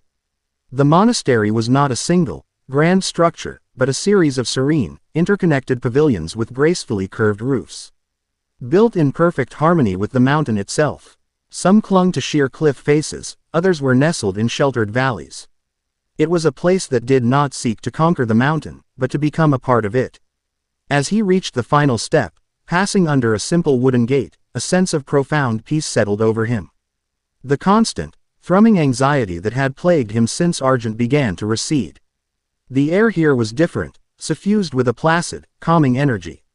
Monks in simple saffron-colored robes moved about their tasks, tending to rock gardens, copying scrolls, practicing slow, deliberate martial forms, with an air of deep, meditative purpose. He was not greeted by a stern abbot or a suspicious gatekeeper. A young woman was waiting for him, standing beside a large bronze bell that hung from a gnarled juniper tree. She was dressed in the same simple robes as the others, her face framed by a curtain of straight, black hair. Her features were gentle, her eyes the color of warm, dark honey, but it was the quality of her gaze that was so arresting. She looked at him not as a stranger, but as someone she had been expecting, someone she already knew. "The threads around you are frayed, weaver's son," she said, her voice as soft and clear as the chimes that gave the monastery its name. "You have pulled on them too hard, and now your own tapestry begins to unravel." Naruto felt no surprise. He had known he would not arrive unannounced. The masters of this place had senses that far surpassed his own. He simply bowed his head in a gesture of respect. "I have come seeking guidance. A place to quiet the storm inside." "The storm is of your own making," she replied, though her tone held no judgment, only a quiet compassion. "But here, perhaps you may learn to calm the winds." She gestured for him to follow. "I am Serafina, I will be your guide." The days that followed were unlike anything Naruto had ever experienced. There were no missions, no objectives, no enemies to outwit. There was only the slow, deliberate rhythm of life in the monastery. Serafina did not offer him a magical cure or a secret technique. Her healing was a gentler, more profound process. She led him to a small, isolated pavilion overlooking a vast sea of clouds. Here, she guided him in meditation. At first, it was an exercise in frustration.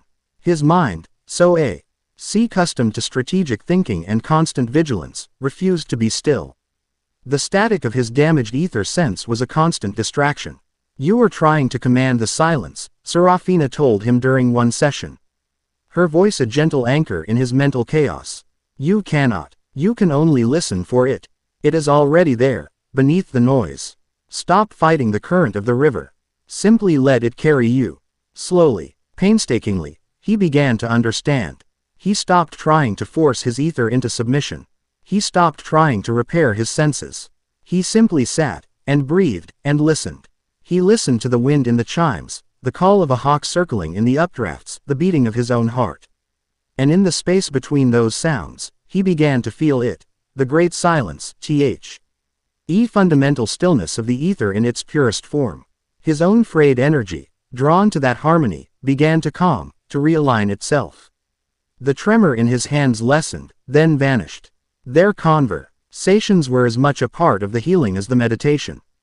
They would sit in the monastery's library, a vast, circular room filled with thousands of scrolls, sipping hot, bitter-smelling herbal tea. He found himself speaking of things he had never spoken of to anyone.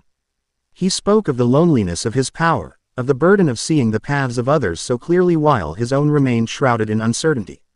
He spoke of the cold fury of Kaelan Ironhand and the sharp, brilliant mind of Alara Vane, and the strange, unsettling effect they both had on him. Serafina listened with an empathetic stillness that was a balm to his soul. She, in turn, shared her own burden. She spoke of her visions, the echoes of past and future events that would sometimes crash into her mind without warning.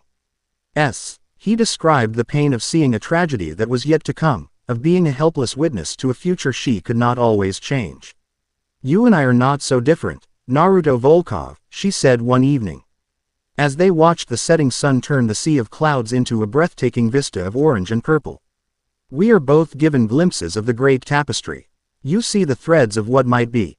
The echoes of what was and what will be. Both are gifts, and both are cages." In her, he found a kindred spirit, someone who understood the profound isolation of their divine gifts. A deep, quiet bond began to form between them. A connection woven not from shared battles or intellectual sparring, but from a shared vulnerability and mutual understanding. He felt the guarded walls he had built around himself begin to lower. Brick by painstaking brick. One afternoon, as he was meditating alone, he felt a flicker of true clarity, the first since Argent. He saw a thread, a single, brilliant blue line of probability, leading from the pavilion to the monastery's main gate. It was a thread of peace, of continued serenity. But then, another thread appeared alongside it. This one was a jarring, sickly crimson, knotted and twisted with pain and violence. It was a future that was rapidly approaching. He opened his eyes, his heart pounding. The peace of the monastery was about to be broken. He found Serafina in the central courtyard, tending to a gnarled, ancient-looking bonsai tree. Before he could speak, she looked up, her dark eyes clouded with a familiar sadness. "I feel it, too," she whispered. "A great pain is coming up the mountain." At that moment, a terrified cry echoed from the direction of the main gate, followed by a sound of splintering wood and a roar of unnatural, agonized fury. The monks who had been practicing their martial forms stopped, their faces grim, and moved into a defensive formation. Naruto was by their side in an instant, his senses now sharp and clear, his ether humming within him. Stable and calm once more. The creature that burst into the courtyard was a horrifying perversion of nature. It had once been a great mountain bear, but now it was a monster. Its fur was matted with a black, oily substance that seemed to crawl across its skin. Sickly, pulsating veins, the color of verdigris, traced patterns across its unnaturally swollen muscles.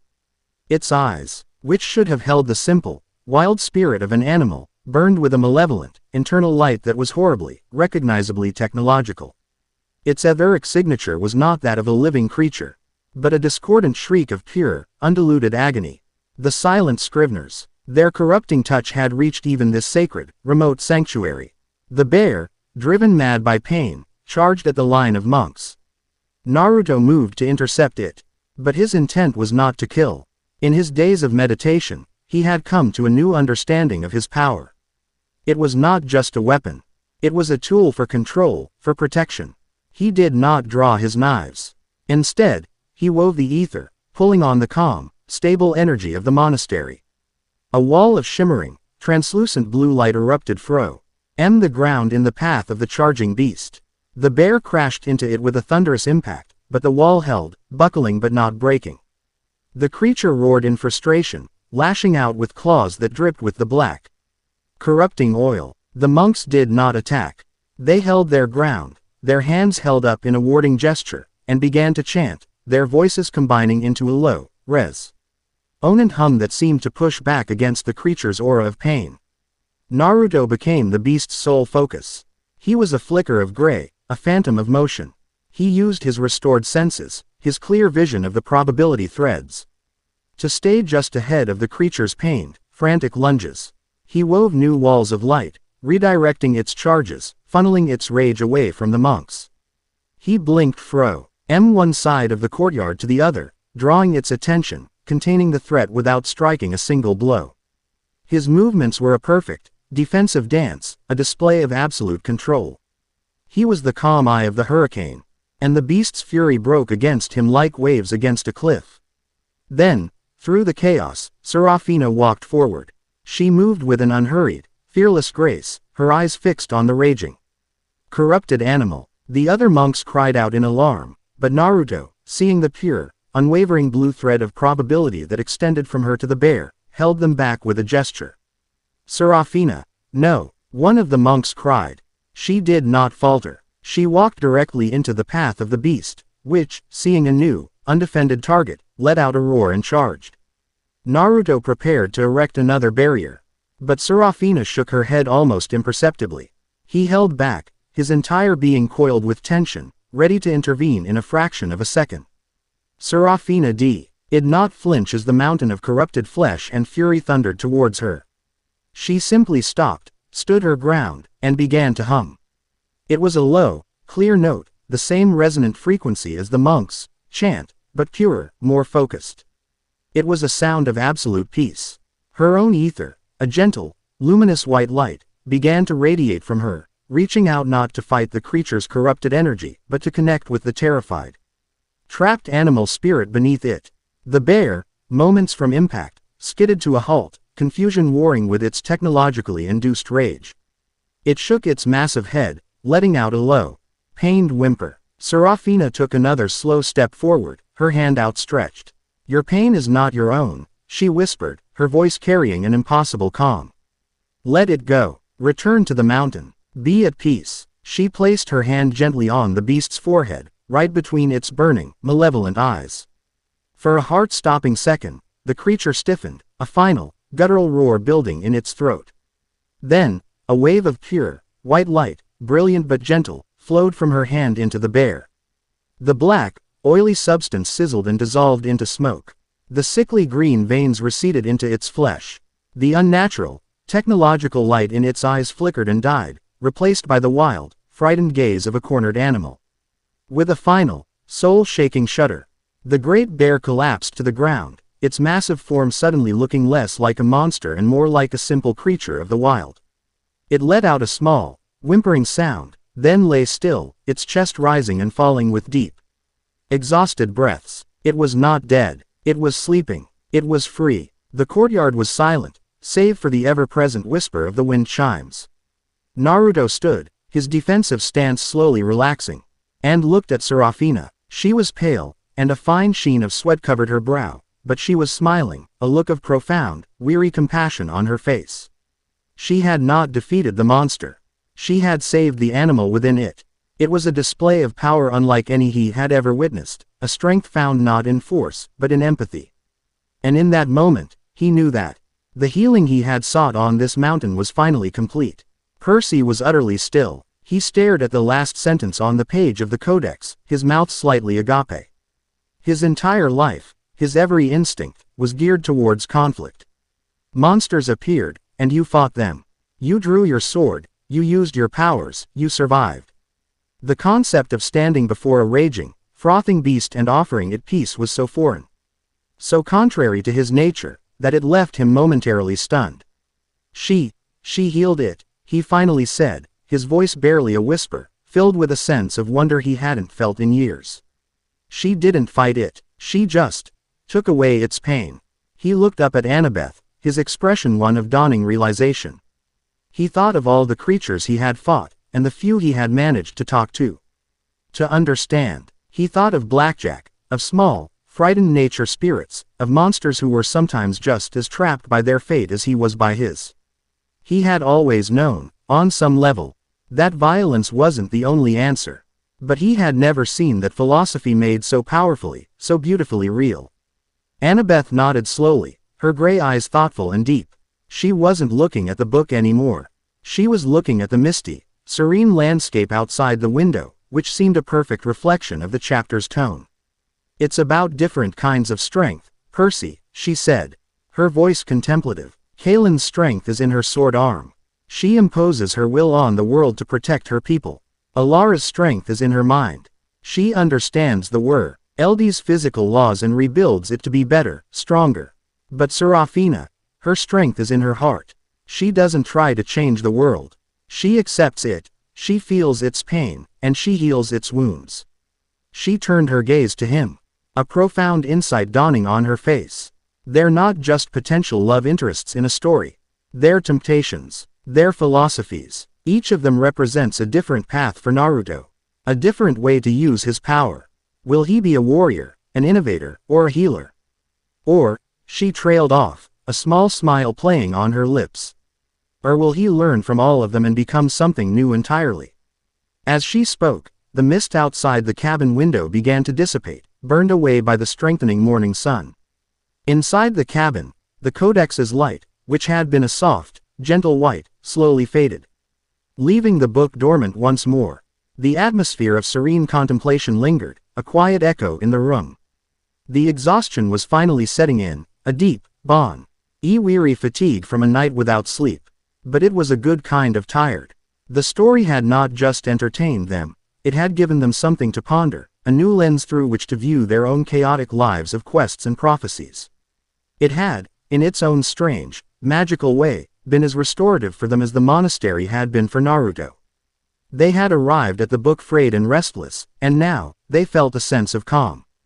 The third chapter was finished, leaving them with a feeling of profound peace, and a deep curiosity for what kind of storm would follow such a deep and resonant calm. Chapter 3 End. Chapter 4. The Serpentine Court. The sun, now fully risen, streamed through the windows of the Athena cabin, painting golden rectangles on the floor and glinting off the bronze hilts of the ceremonial weapons on the walls. The world outside was coming to life. The sounds of breakfast preparations, of sparring practice in the arena, of the camp's daily rhythm beginning, filtered in through the open door. Inside, however, time seemed to have stopped. Percy and Annabeth were still seated at the drafting table, the codex lying closed between them, the lingering peace of the veil. Peaks still clinging to the air like the scent of incense. Annabeth finally broke the silence, stretching with a groan, her joints popping in protest. Okay, we have to sleep at some point. 5 more minutes, Percy mumbled, his chin resting in his hand, his eyes staring at the inert book. I want to see what happens after all that peace and quiet. You know that's when things always go wrong. That's the hero's curse, isn't it? Annabeth agreed, a tired smile touching her lips. The moment you find a place to rest is the moment a new monster shows up. She began to gather the charcoal sticks and parchments, her innate need for order reasserting itself. But we can't just sit here forever. We need breakfast. And coffee. Lots of coffee. The story is better than coffee, Percy argued. Though his stomach rumbled in betrayal. They might have continued the debate indefinitely, caught in the pleasant exhaustion of their shared discovery, had it not been for the sound that made every camper, no matter how heroic, pause and straighten up. The quiet, steady, and unmistakable clop of horse hooves on the wooden floor of the cabin porch. Not a Pegasus, but a terrestrial horse. There was only one person at camp who that could be. A moment later, Chiron rolled into the cabin in his wheelchair. The ancient centaur's face, usually a mask of warm, scholarly wisdom, was etched with a gentle concern. His tweed jacket was immaculate as always, and his eyes, which had seen millennia of heroes rise and fall, took in the entire scene in a single, sweeping glance. The two demigods. Their exhausted but energized faces, the discarded snacks, and the dark, unassuming book that sat at the center of it all. Annabeth, Percy, he said, his voice a calm, deep baritone that seemed to absorb the frantic energy in the room. The Apollo campers reported a strange, localized mist around this cabin at sunrise. One that did not feel of Hecate's making. I assume this has something to do with your all-night studies. His gaze settled on the codex. He didn't move closer, but Percy saw a flicker of something in his ancient eyes, not fear, but a deep, profound caution, the look of a being who understood the true nature of powerful, untamed magic. We found it in the archives, Chiron, Annabeth explained, her voice respectful. It's a story. It writes itself as we read it. The magic is unlike anything I've ever felt. Quote, Chiron's expression did not change. He stroked his neatly trimmed beard, his eyes still fixed on the book. There are artifacts older than the gods of Olympus, my children. Relics from forgotten ages, powered by concepts that do not map neatly onto our understanding of the magical world. Stories are among the most powerful of these. A story that reads you back can be a dangerous thing. Is it dangerous? Percy asked, his hand instinctively moving closer to the pen in his pocket. All true power is dangerous, Chiron corrected gently. It is neither good nor evil, it simply is. It has its own will, its own purpose. Be wary of stories that write themselves. They often demand a price from the reader, an exchange of emotion, or memory, or a sliver of your own fate to fuel the narrative. He finally looked at them, a small, sad smile on his lips. But I also know that telling a hero to be wary of a great and compelling mystery is like telling the sun not to rise. I will not forbid you from reading it. Your choices are your own. I will only advise you to remember the world that is real, and not to lose yourselves completely in the world that is written.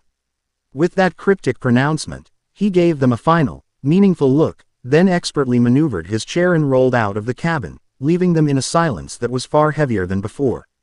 Percy looked at Annabeth. A price? Like what? We have to give it our memories of terrible camp food.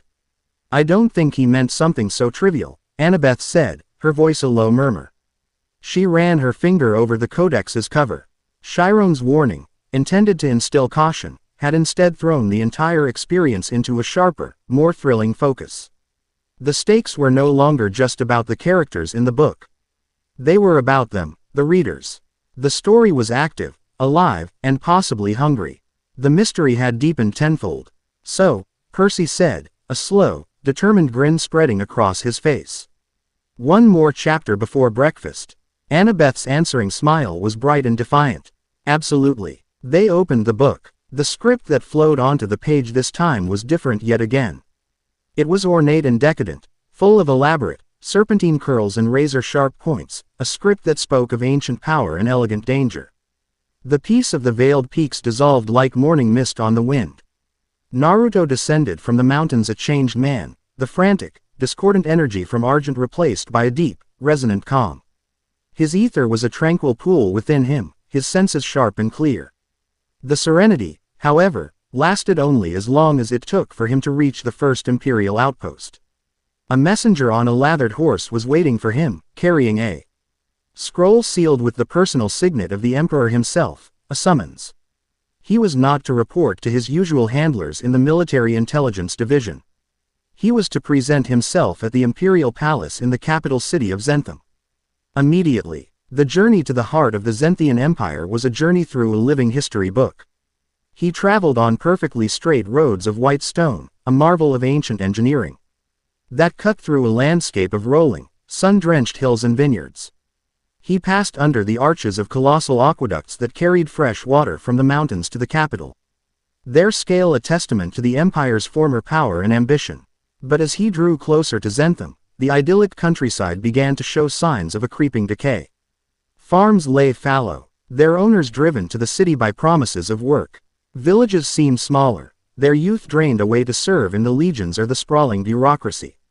The empire was a magnificent, ancient tree, but Naruto could sense the rot that was spreading unseen through its roots. Zentham itself was a breathtaking, overwhelming spectacle.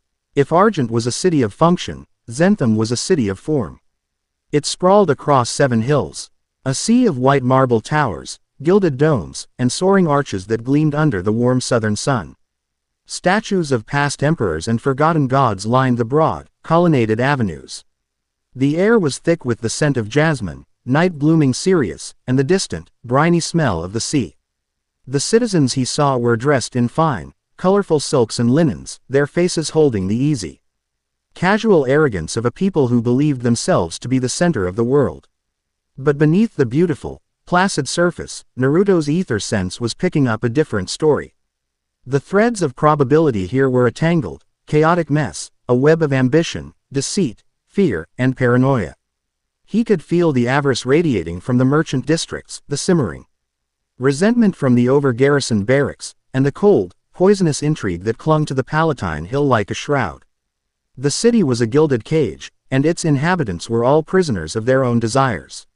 He was escorted through the city by a contingent of the Praetorian Guard, their silver armor and purple cloaks a stark contrast to his own simple, travel-stained clothes. They led him to the Imperial Palace, a city within a city of white marble, hanging gardens, and shimmering fountains. He was not, however, taken to the Emperor's throne room. He was led through a labyrinth of quiet, sun-dappled corridors to a private office whose balcony overlooked the entirety of Zentham. The woman who waited for him there was standing by the balustrade, her back to him. When she turned, she smiled, a warm, welcoming expression that was a masterpiece of political artifice. It was a smile designed to disarm, to charm, to invite confidence, but it never once touched the cool, calculating intelligence in her eyes. She was beautiful, but it was a beauty forged in power, not innocence. Her robes were of the finest Tyrian silk, a deep purple that shimmered with threads of gold. Her dark hair was coiled in an intricate style held in place by golden pins tipped with pearls. Her every movement was one of practiced, understated elegance. This was a woman who had been born and raised in the viper's nest of the court, and had not only survived, but thrived. Naruto Volkov, she said, her voice a smooth, melodic alto. The celebrated son of the Weaver. Your exploits in the north and in the city of Argent have become something of a legend in the capital. I am Lady Isolde Vance. She gestured to a pair of cushioned chairs near the balcony. Please, sit. The Emperor sends his regards. He has taken a great personal interest in your career. Naruto inclined his head but did not sit. He remained standing in the center of the room, a quiet, immovable presence. He knew this dance. You are the Emperor's voice, he stated. It was not a question. Lady Isolde was the most powerful woman in the Empire, the chief advisor and rumored spymaster, the true power behind the aging, reclusive Emperor. Her smile widened, a flicker of genuine appreciation in her eyes. Perceptive. I can see why you have been so successful. Very well. Let us dispense with the pleasantries. She moved to a all table laden with a decanter of ruby dark wine and 2 silver goblets. The Empire has need of your unique talents. A delegation from the southern caliphate of Kashar arrives in 3 days' time. Hey, come to negotiate the renewal of the Crimson Treaty, a trade agreement that is vital to the stability of our southern provinces. She poured the wine, her movements graceful. Tensions are high. There are factions at court who would see the treaty fail.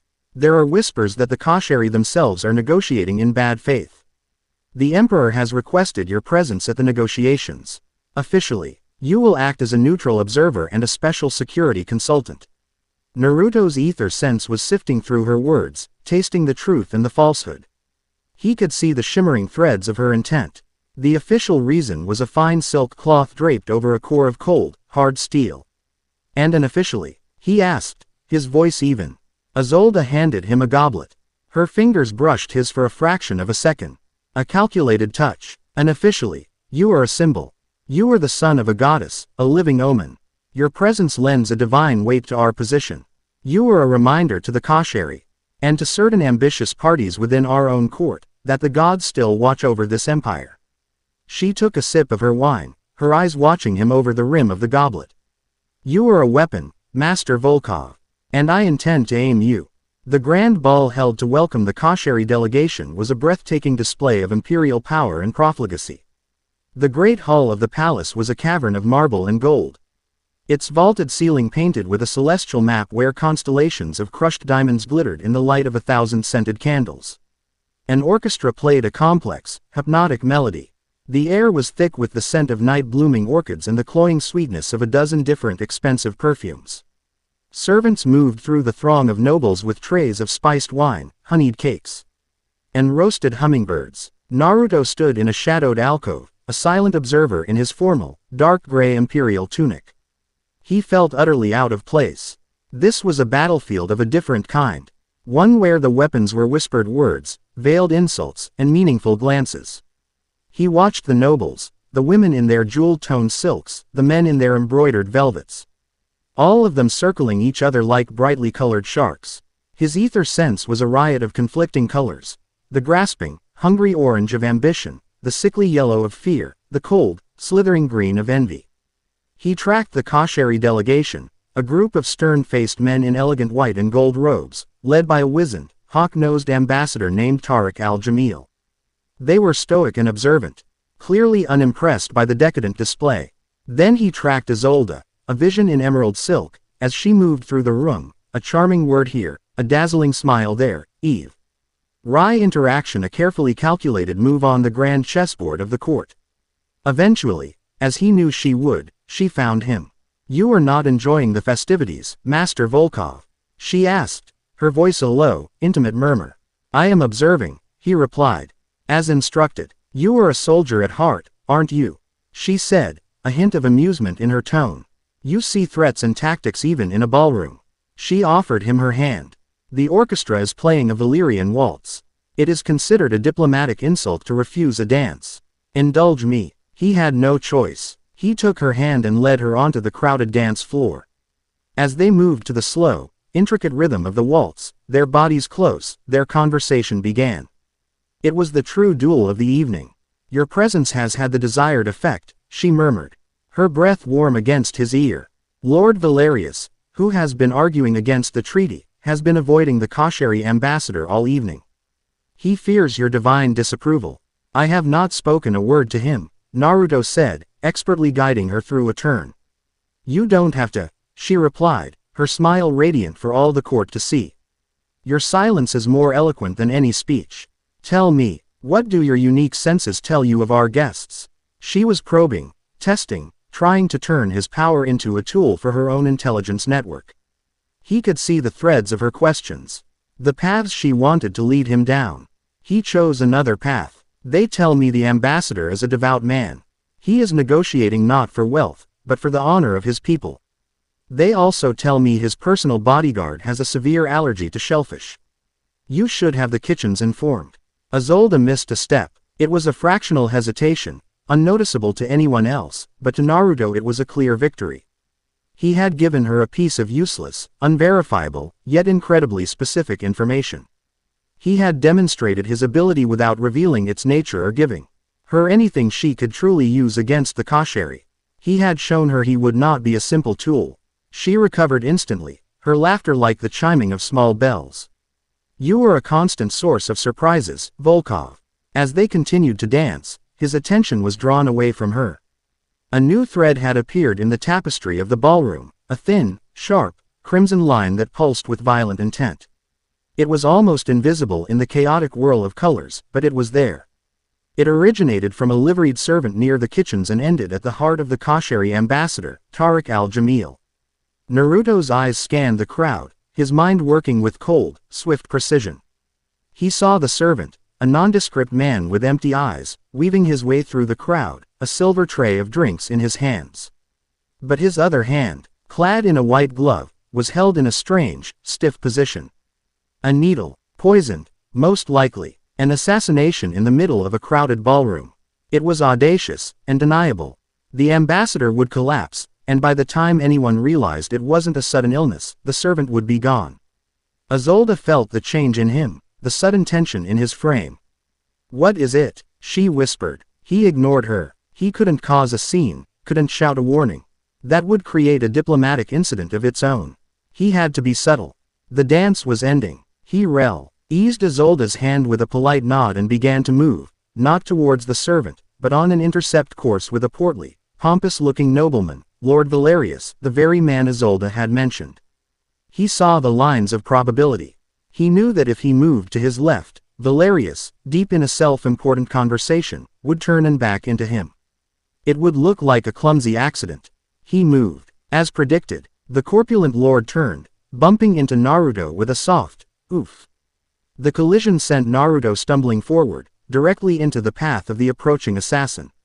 The tray of drinks went flying, its contents, sticky, dark red wine, drenching the front of the servant's livery and, more importantly, his gloved hand. The servant froze, his face a mask of fury for a split second before it became one of abject apology. The opportunity, the single perfect moment to administer the poison, was lost. Valerius began to bluster and shout at Naruto for his clumsiness. The servant, under the sudden unwanted scrutiny, bowed low and melted back into the crowd, his mission a failure. The ambassador, oblivious, continued his conversation. The crimson thread of violence connected to him had vanished. No one in the entire hall, save for Naruto and a single, frustrated assassin, knew that a war had just been averted. Later that night, Isolde summoned him to a moonlit garden, a riot of white roses and marble statues far from the prying ears of the court. She stood by a fountain, the moonlight turning her silk robes to liquid silver. A curious end to the evening, she said, her voice devoid of its earlier warmth. Lord Valerius is demanding a formal apology for your loutish behavior. The Kashari ambassador retired early, complaining of a sudden headache, and a serving boy was found in the kitchens with his throat cut.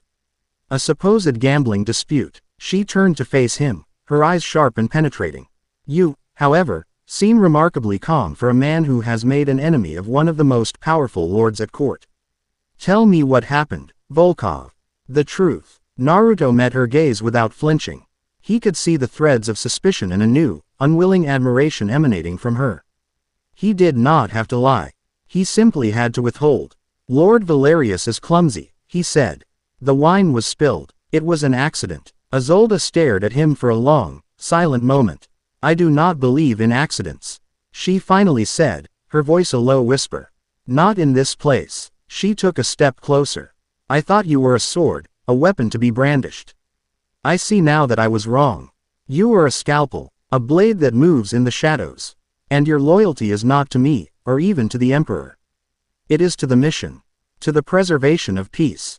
Her expression changed, the mask of the spymaster falling away to reveal the raw, calculating ambition beneath. The forces that tried to kill the ambassador are the same ones who would see this empire crumble, to be replaced by their own, weaker version. I fight them every day. In the shadows you seem so comfortable in. She stopped just before him, her scent, a subtle mix of roses and something sharp and metallic like drawn steel, filling the air. You are a formidable player, Naruto Volkov. But you are still just one piece on the board. Work with me, truly work with me, and together, we can control the entire game. It was not a command. It was an offer, a genuine, and incredibly dangerous, alliance. Yes, see, Percy slammed his hand on the table, making the codex jump. That's what I'm talking about. No big, flashy fight. No yelling. Just, boop, spill some wine. Save the world. That was smooth, way smoother than anything I've ever pulled off. Annabeth, on the other hand, was leaning forward, her chin in her hands, a look of intense concentration on her face that Percy recognized as her battle strategy expression. She was practically vibrating with intellectual excitement. Percy, you're missing the point, she said, her voice rapt. The drink spilling wasn't the main event. It was the exclamation point at the end of a sentence. The talking, the dance, that was the real fight. It was a master-level chess match. Every word was a move. Every question a trap. He was mapping her entire strategy while she was still trying to figure out what kind of piece he was. It was brilliant. I don't know. All that fancy talk just makes my head hurt. Percy admitted. He pointed a finger at the book. And I don't trust her. Not one bit. She's got snake eyes, wise girl. He shouldn't work with her. Trust has nothing to do with it. Annabeth shot back, her passion for the strategic element overriding everything else. She's not his friend. She's an asset. A powerful one. Right now, their goals are aligned. He can't afford not to work with her. Because she controls the resources and information he needs. It's a calculated risk. You have to be willing to get in the mud to win the war. Their argument, Percy's gut instinct versus Annabeth's cold logic, was a familiar one, a reflection of their own fundamental differences. It was the same dynamic that made them such an unbeatable team on the battlefield. The rising sun was now shining directly into the cabin, a clear signal that their stolen night was over. The camp was fully awake now, and their absence would soon be noted. They looked at the dormant codex, then at each other. The story had taken another sharp turn, evolving from a tale of monsters and magic into a complex web of political intrigue. Naruto was no longer just a soldier, he was a player in a deadly game with a new, formidable partner. Breakfast? Percy asked, his stomach finally winning the war against his curiosity. Breakfast, Annabeth agreed, though her eyes were still distant, already calculating the probable outcomes of Naruto's new, dangerous alliance. As they finally left the quiet sanctuary of the cabin and walked out into the bright, real, and demanding light of a new day at Camp Half-Blood. Their debate about the trustworthiness of Lady Isolde Vance continued, a testament to the story that had so completely captured them. Chapter 4 End. Chapter 5. The Shadow of the Undercity. The morning at Camp Half-Blood was in full swing. The clang of steel on steel echoed from the sparring arena, the exuberant, if slightly off-key, singing of the Apollo campers drifted from the archery range. And the delicious, smoky scent of barbecue being prepared for lunch was beginning to permeate the air. It was a world of vibrant, sun-drenched life, a world that Percy J. Jackson and Annabeth Chase were completely, willfully ignoring. They had made a token effort to rejoin their lives. They had gone to the mess hall, consumed breakfast with the speed and focus of a starving harpy, and then, with a single unspoken agreement, had immediately retreated to the quiet sanctuary of the Athena cabin. The pull of the codex was too strong, the mysteries of Ethelbert more compelling than any sparring match or chariot race. Something about the book had changed. Or perhaps, their perception of it had. When they opened it to the 5th chapter, it was not just the silver script that appeared. This time, faint, ephemeral images shimmered above the pages, like heat haze on a summer road. They were translucent, ghostly, but unmistakable. As they read the description of the Zenthian Palace gardens, a phantasmal image of white roses and marble statues hovered in the air between them. They could almost smell the faint, floral scent. The book was no longer just telling them a story, it was showing them, pulling them deeper into its world. "This is getting intense," Percy murmured, his eyes wide as he watched a ghostly image of Lady Isolde's cunning face fade away. "It's incredible," Annabeth breathed, her scholarly curiosity warring with the ingrained caution Chiron's warning had instilled. "The magic is adaptive. It's feeding on our concentration, our own mental imagery, and projecting it. It's creating a feedback loop." Their quiet analysis was shattered by a loud, deliberate pounding on the cabin door. The door swung open to reveal Clarisse Leroux, daughter of Ares.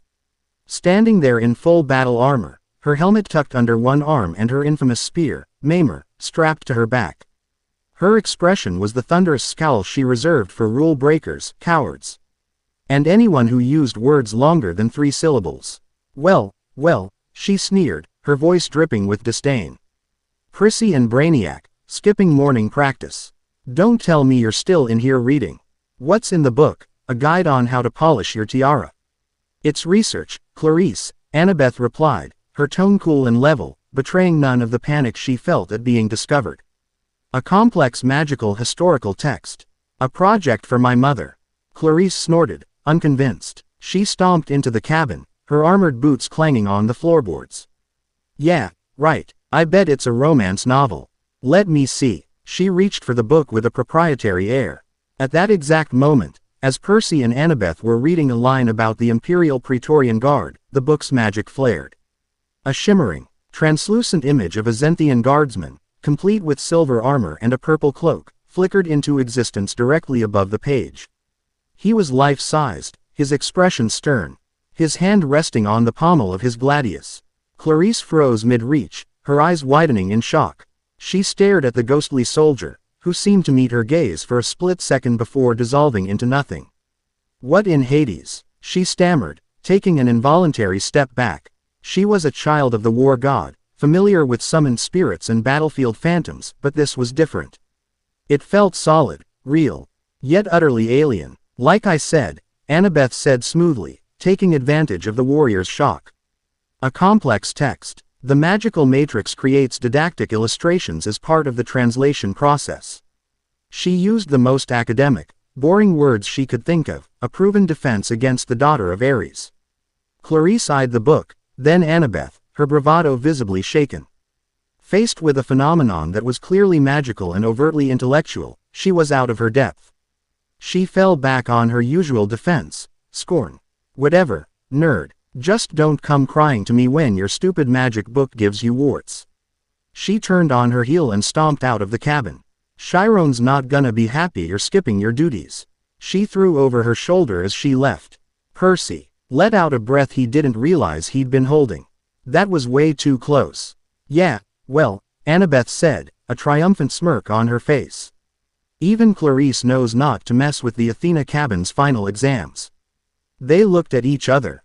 The shared thrill of their secret knowledge passing between them. Chiron's warning, Clarice's interruption, it all just added to the delicious, forbidden fruit quality of the experience. They were united not just as readers, but as co-conspirators. Eagerly, they turned their full attention back to the codex, plunging headfirst back into the world of shadow and intrigue that awaited them. The moonlit garden was a place of dangerous bargains. Naruto stood before Lady Isolde Vance, the scent of roses a cloying sweetness in the cool night air. Her offer of an alliance hung between them, shimmering with both promise and peril. He was a scalpel, she had said. She did not realize he was a scalpel that thought for itself. An alliance is a bond of trust, Lady Vance, he said. His voice a low counterpoint to the gentle splash of the fountain. And trust is a rare commodity in this city. Trust is for fools and martyrs, she replied without hesitation. Her eyes like dark jewels in the moonlight. I am offering something far more reliable, a confluence of interests. We both want the empire to be strong. We both want its enemies, internal and external, to be neutralized. Let that be our foundation. He could see the truth in her words, a cold, hard logic that appealed to his own pragmatic nature. He needed her resources, her network that spread through the upper echelons of the court like fine silken threads. And she needed his ability to walk in the shadows, to solve problems that could not be solved with a royal decree or a bag of gold. A conditional alliance, then. Naruto conceded. We work together, so long as our interests align. But my methods remain my own. And I report the truth of my findings to you, and you alone. A genuine, triumphant smile finally touched her lips. An excellent arrangement. She was already moving on. The deal struck, her mind racing ahead to the next move on the board. The servant, the would-be assassin. I had my agents examine the body before it was disposed of. They are meticulous. She handed him a small, sealed scroll. The poison he carried was a rare neurotoxin known as Widow's Kiss, brewed exclusively in the Undercity. The knife he carried was forged with a specific technique favored by the Ashen Guild. And the tattoos on his knuckles, she paused for effect. They mark him as a sworn member of that same guild. My influence ends at the great hydraulic lifts. The Undercity does not answer to the Emperor, or to me. If you want to find the serpent's nest, you will have to descend into the pit yourself. The descent was a journey into another world, a literal fall from grace. Naruto left the opulent marble and sun-drenched gardens of the Palatine Hill behind, trading his form al tunic for the anonymity of a traveler's cloak. The journey downward was a daunting passage through the city's forgotten layers. He took a groaning, massive hydraulic lift, powered by the pressure of the great aqueducts. That lowered him and a crowd of silent, grim-faced laborers 500 feet into the mountain the city was built upon. From there, it was a long, spiraling descent down a series of forgotten stairwells. The air growing cooler and damper with every step, the light of the sun lamps fading, replaced by the flicker of gaslight. He traversed a network of colossal sewer pipes and maintenance tunnels. The barrier between the upper side and the Undercity, a place where the only sounds were the rush of water and the scuttling of unseen things in the darkness. He emerged through a grate into the undercity, and the change was absolute. The air was the first thing that hit him. It was thick and wet, a palpable miasma of smells, the sharp tang of coal smoke, the sour stench of refuse. The savory aroma of noodles frying in hot oil, the acrid bite of alchemical reagents, and the ever-present, underlying odor of damp stone and unwashed humanity. The world here was a vertical, claustrophobic labyrinth. Dilapidated buildings, stained black with grime and moisture, leaned against each other for support, rising hundreds of feet into the gloom, their upper levels lost in the haze. The only light came from flickering gas lamps that hissed from rusty poles, the lurid, colorful glow of neon signs, a failed, imported technology from Argent that had found a new life here, and the eerie light that bled from the windows of alchemical workshops. A constant, steady drip of water fell from the leaky pipes and conduits that formed the undercity's sky, the ceiling of the upper world.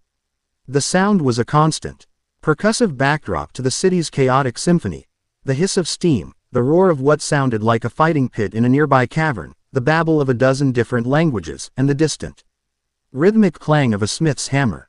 This was a world that had been forgotten by the sun, a place that survived on the scraps and refuse of the city above, and in that darkness, it had forged a culture of fierce, desperate independence. Naruto's ether sense, which had been a tangled mess of intrigue in the court, was here a raw, primal storm of survival, pain, ambition, and a stubborn, unyielding will to live.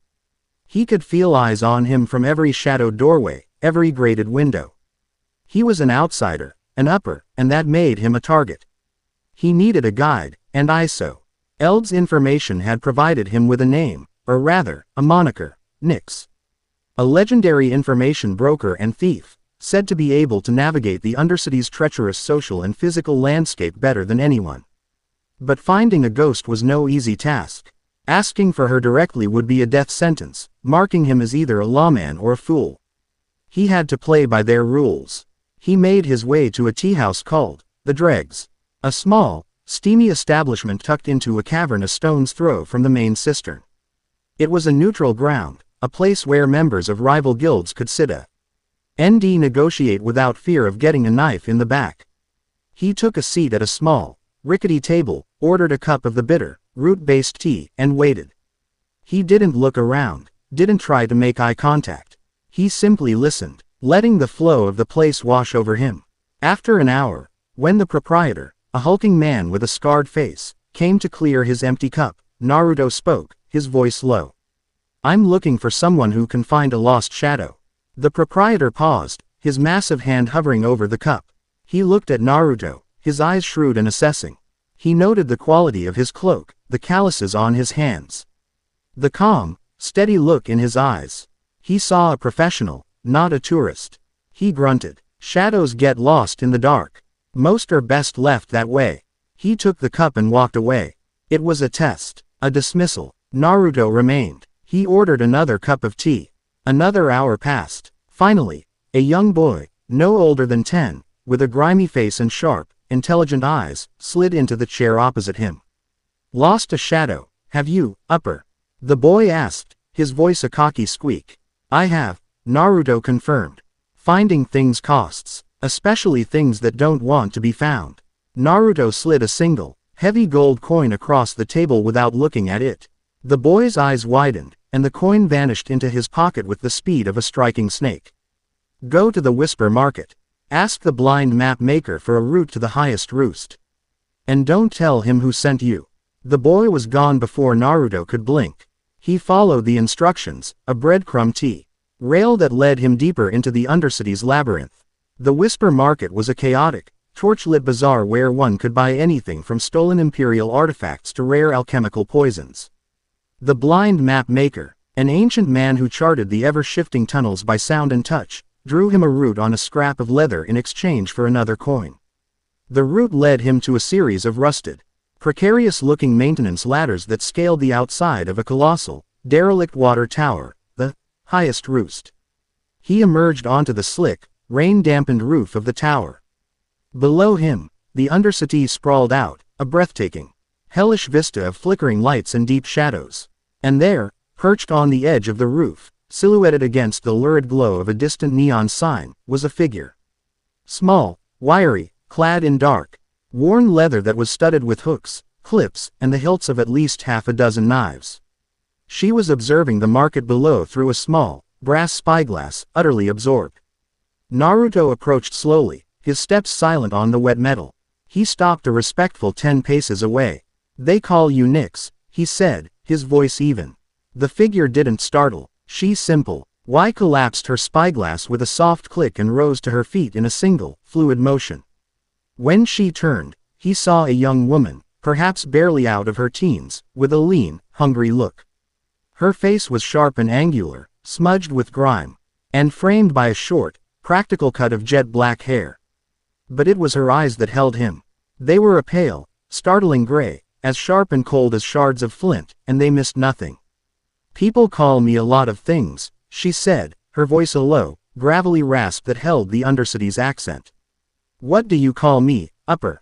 Before he could answer, she moved. She was a blur of motion, closing the distance between them in an instant.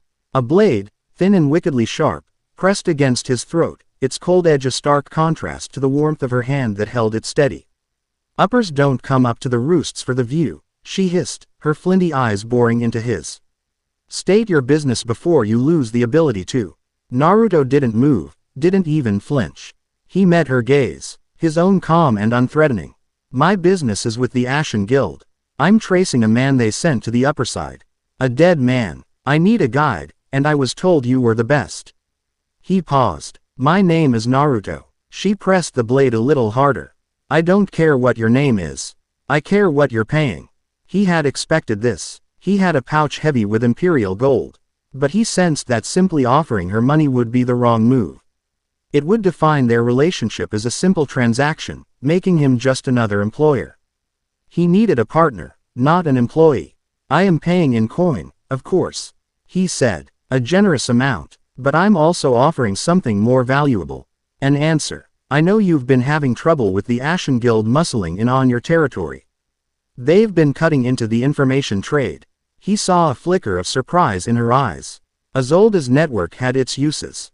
"Help me find what I'm looking for, and I will help you dismantle their operation here in this sector."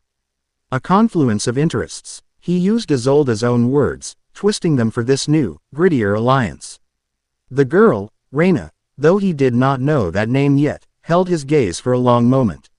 The blade never wavering. Then, a slow, dangerous smile spread across her face. "You're either very well informed or very stupid, Upper."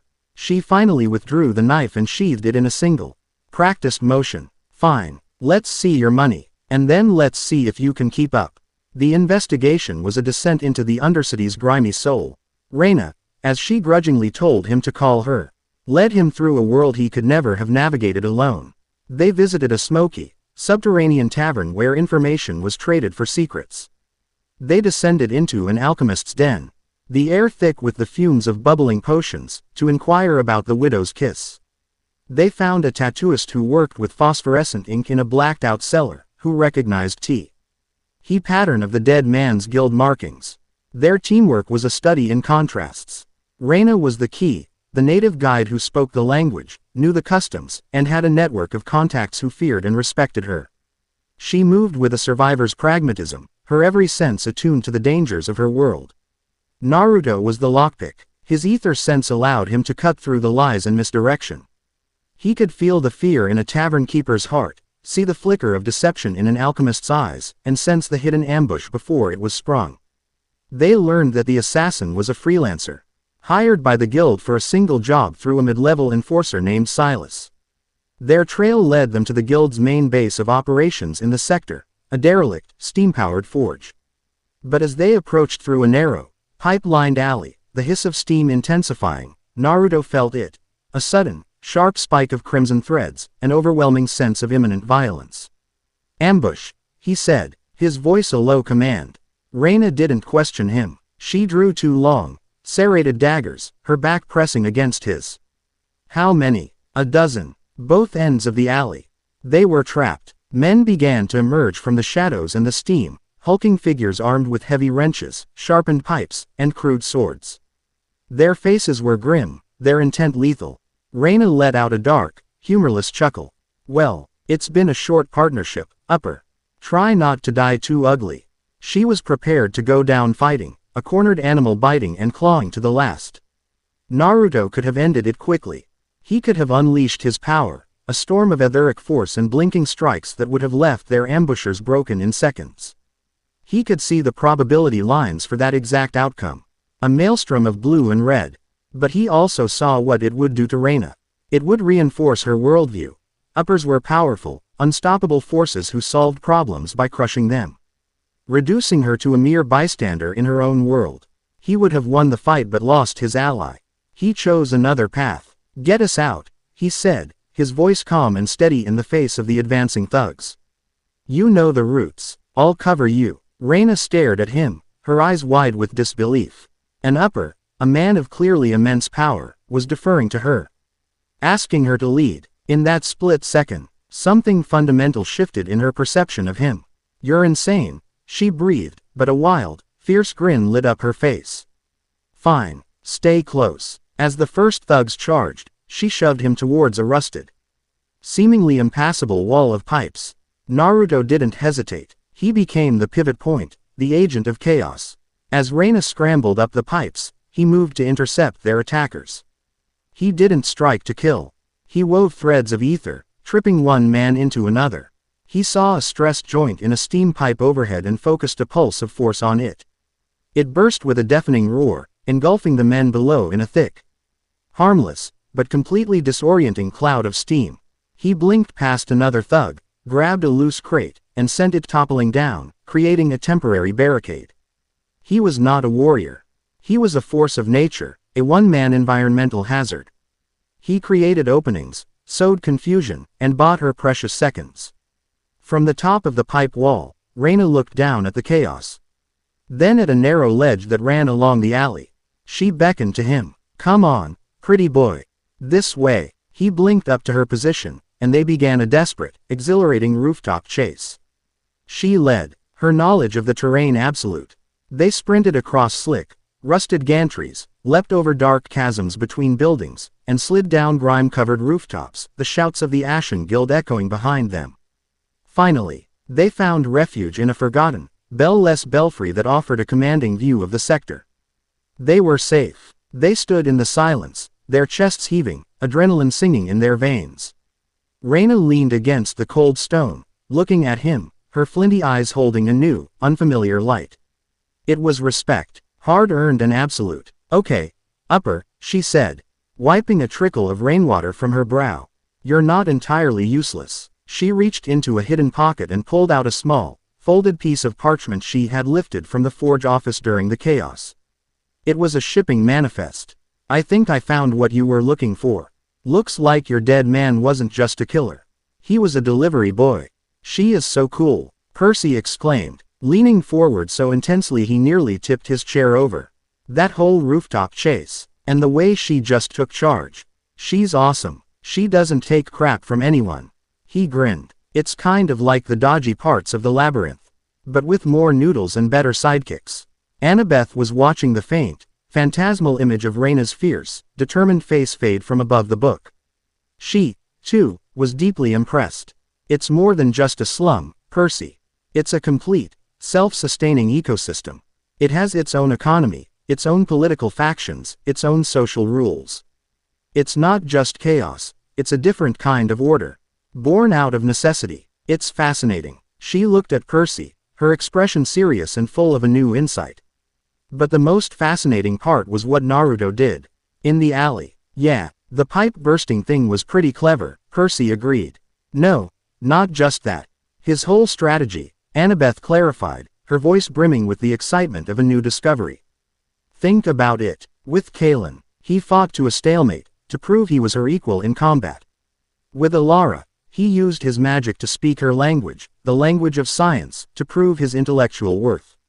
And here, with Reyna, a person who values independence and agency above all else, he made himself her subordinate in the escape.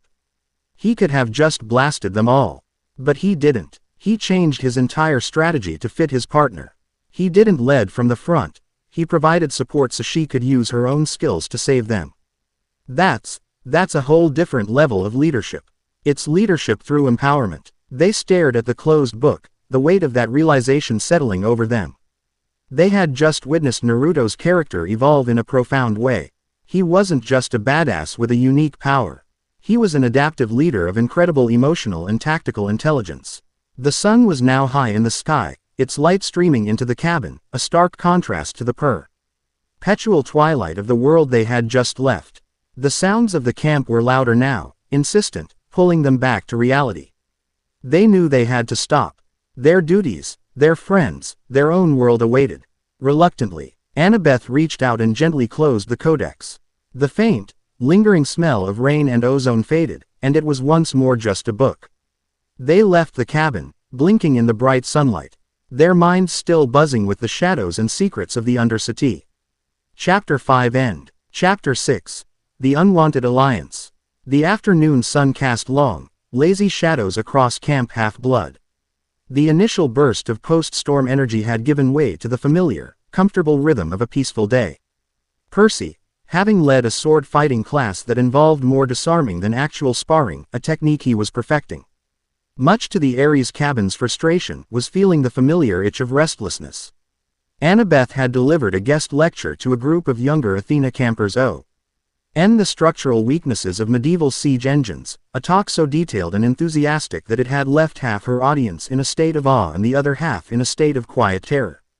Their duties done, they found themselves drawn back to the Athena cabin as if by an invisible thread. The world outside was pleasant, but the world inside the codex was electric. They settled back at the drafting table, the air in the room already seeming to hum with a low, anticipatory energy. When Annabeth opened the book, the change was immediate and undeniable. The magic was stronger, bolder. The streetly images that shimmered above the pages were no longer faint or translucent. They were sharper, more detailed, tinged with color and a sense of depth that was startlingly real.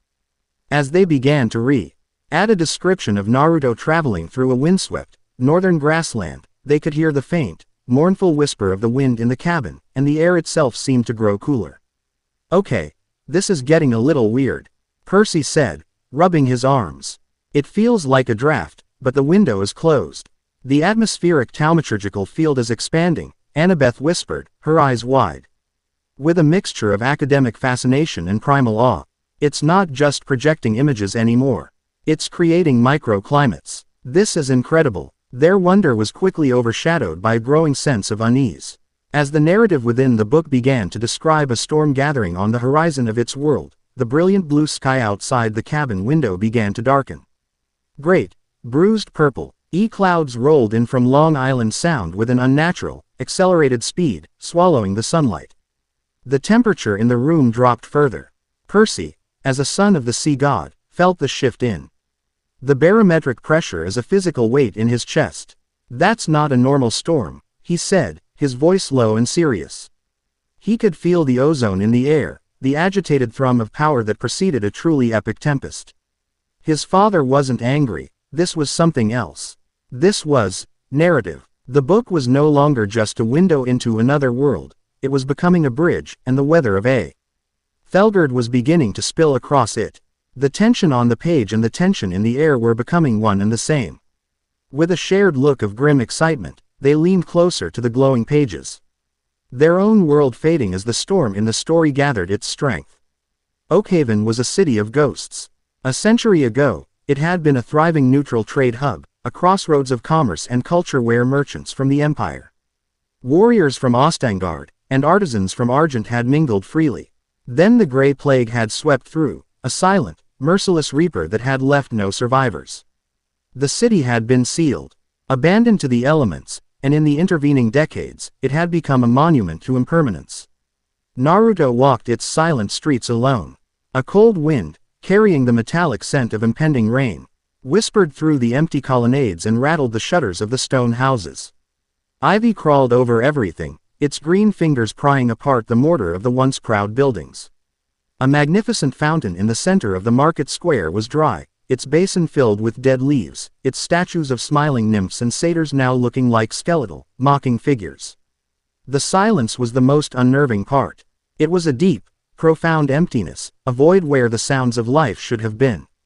He was here because of the shipping manifest Reyna had found.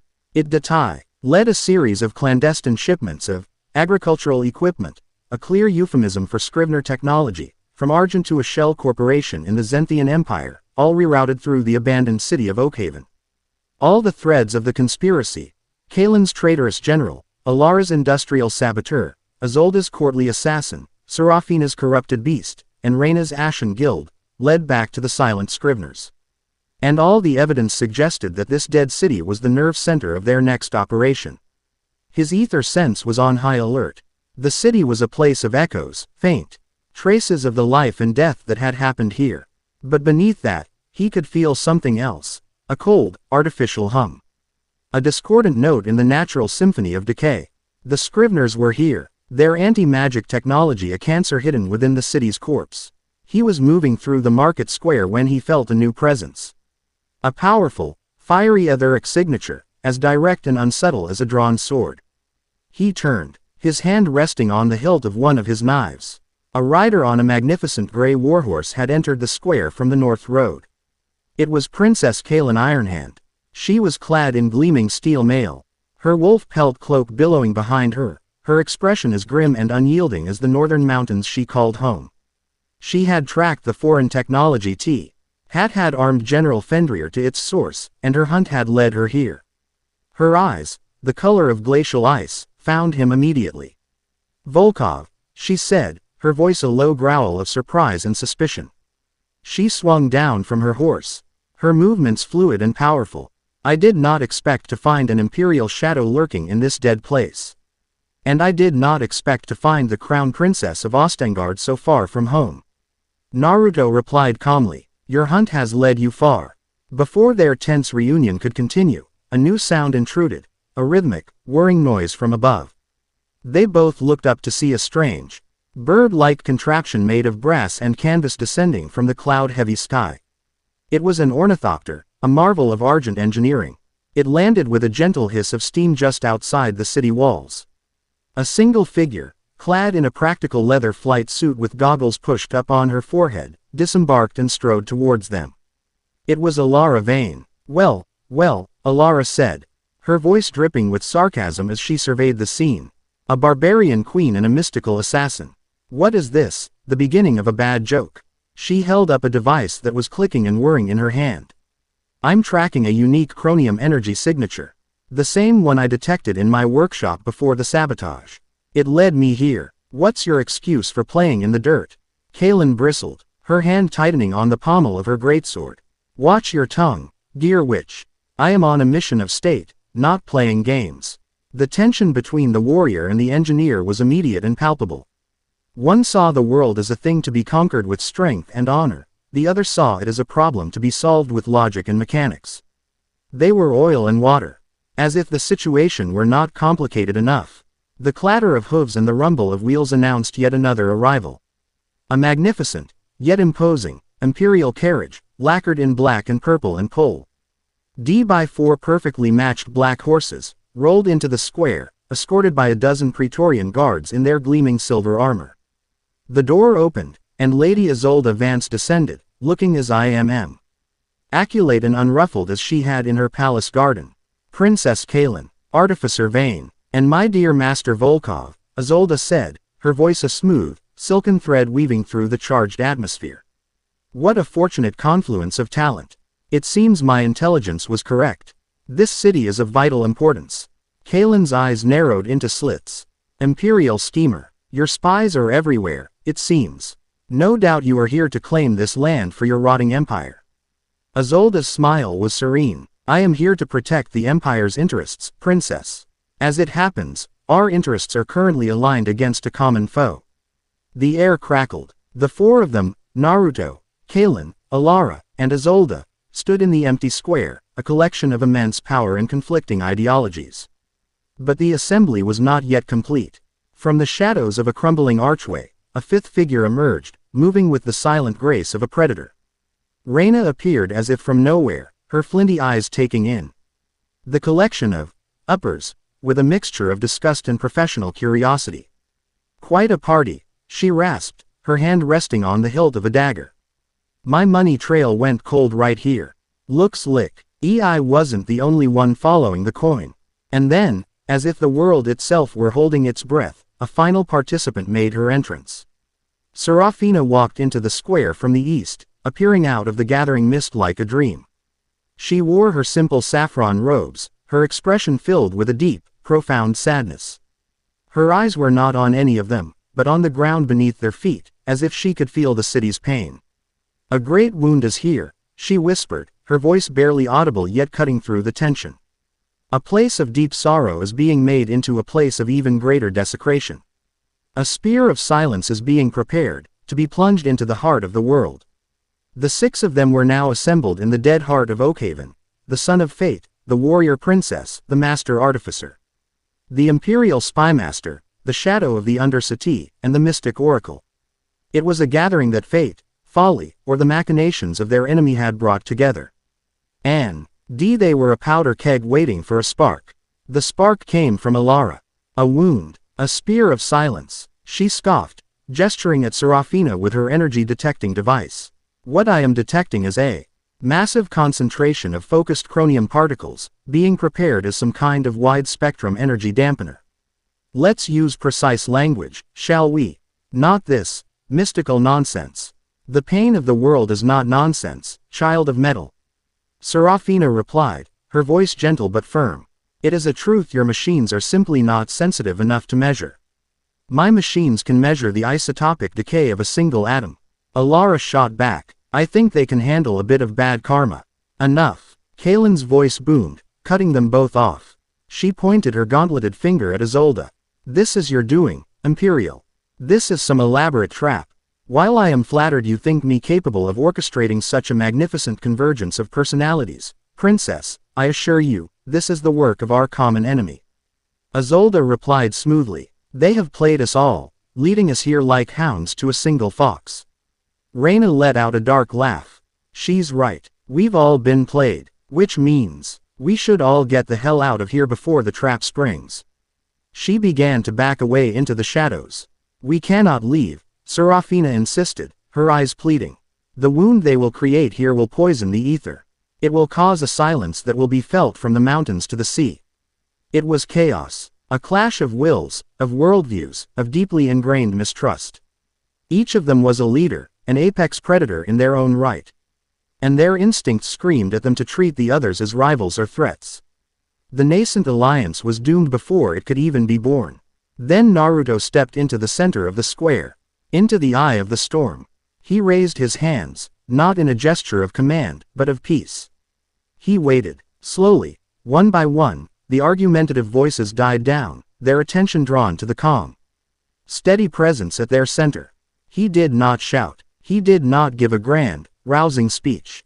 He looked at each of them, his gaze direct and unwavering, and he began to speak, his voice a calm, logical anchor in the sea of their mutual animosity.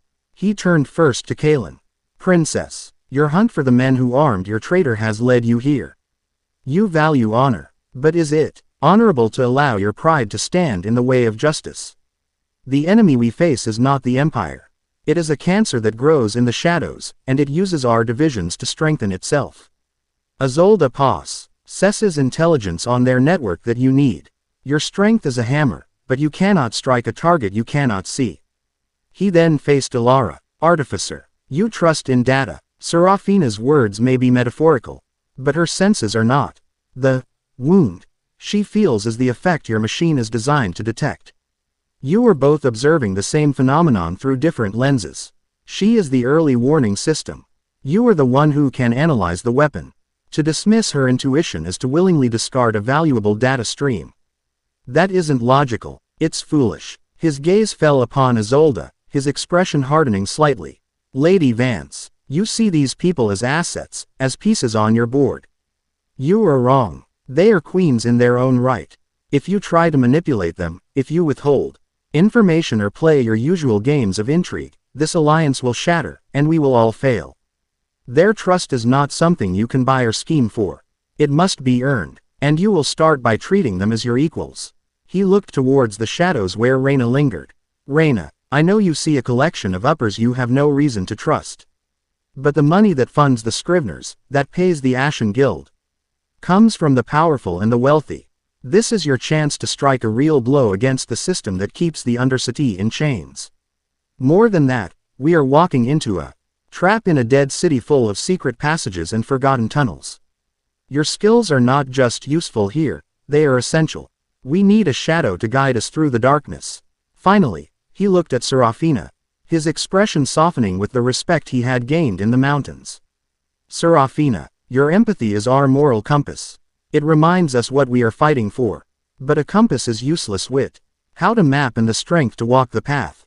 We need you to guide our strike, to help us understand the damage they are doing so we can excise this poison with the precision of a surgeon, not the blunt force of a butcher.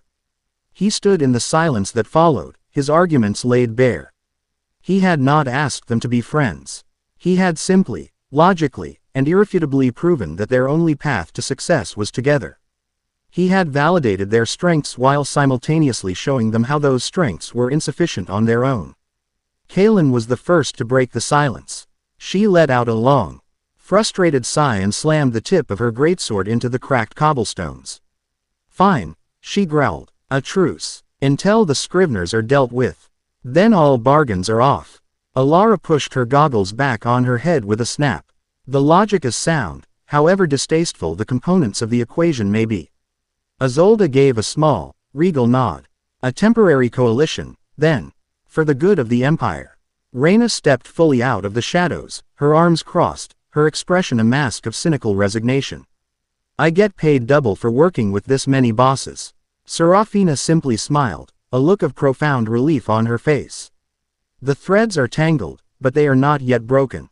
The unwanted alliance was formed. A volatile, unstable compound of 5 fiercely independent women and tea. He one man who had somehow managed to convince them they needed each other." As if on cue, the storm that had been gathering overhead finally broke.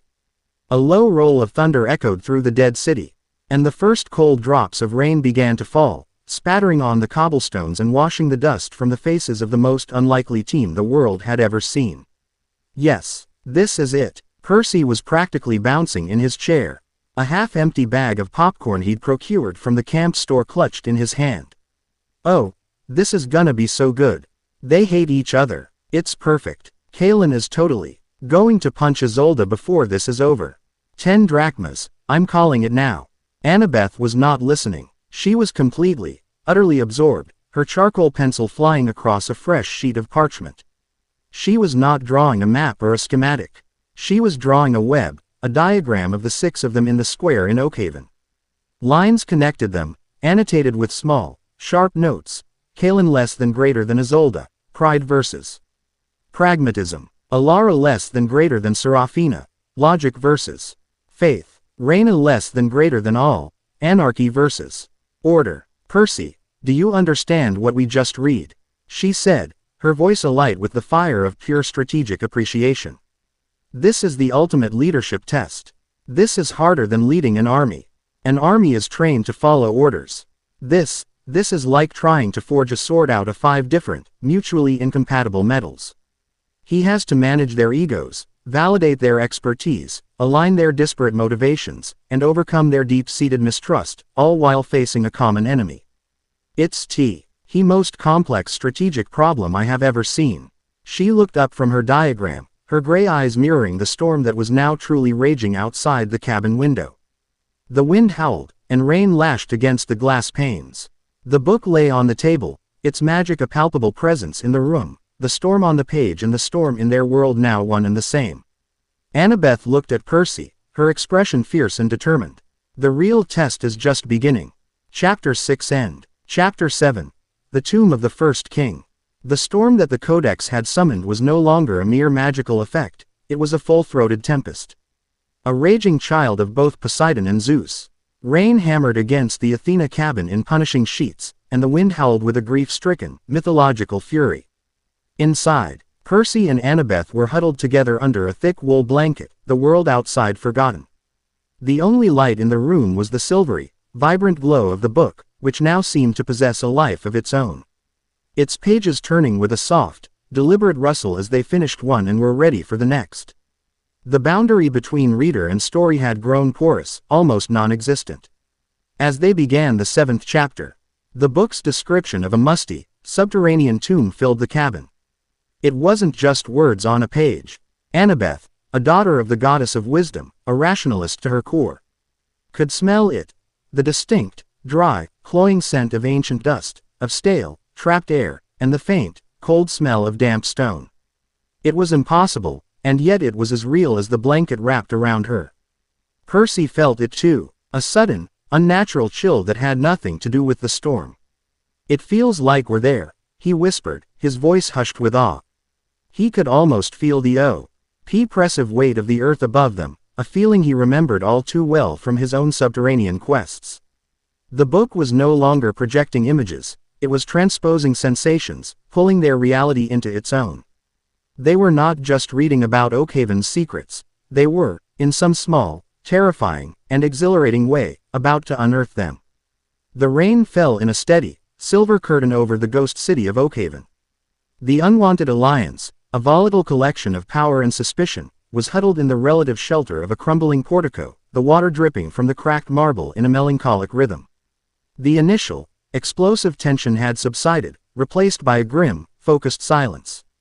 The storm seemed to have washed away their animosity, leaving only the cold, hard reality of their shared predicament. "The shipping manifest I acquired," Raina began, her voice low and raspy, her usual cynicism tempered by the gravity of the situation. It detailed shipments of geological survey equipment, heavy-duty power cells, resonance dampeners, the works. All delivered to a surveyor's office that, according to city records, has been abandoned for 50 years. She pointed a gloved finger at a spot on the faded, cracking map of the city spread between them on a dry patch of stone. "Right there, center of the market square." Alara leaned in, her own device clicking softly. "She's right. I'm getting a massive, shielded energy signature from that exact coordinate, deep underground. It's not a single device, it's a network. The power draw is astronomical." Serafina, who had been standing with her eyes closed, her face a mask of pain, spoke next. "It is a place of deep slumber. A place of honor. They have sunk their poison into the city's heart. The sorrow here, it is a violation." Isolde, ever the historian, connected the final piece. Her perfectly manicured finger traced the lines of the map. The surveyor's office was built long after the city was founded. What was there before was the original city temple. And beneath it, she looked up, her gaze meeting Naruto's, the royal sepulchre. The tomb of King Oakheart I, the founder of this city. It's not just a base of operations. It's an act of profound, symbolic desecration. A grim understanding settled over the group. The silent scriveners had not chosen this place at random. They were using the ancient, sacred energies of the tomb, a place of deep historical and spiritual power, as a focusing lens, a power source for the very weapon designed to eradicate that kind of power from the world. The irony was as bitter as the cold rain. Naruto folded the map. "Then that's where we're going." The entrance was hidden, just as their intelligence suggested, beneath the great, dead fountain in the square. A complex pressure plate sequence, which Raina disarmed with a series of deft, practiced clicks, revealed a flight of stone steps descending into the utter blackness. A wave of cold, musty air, the trapped breath of a century, washed over them.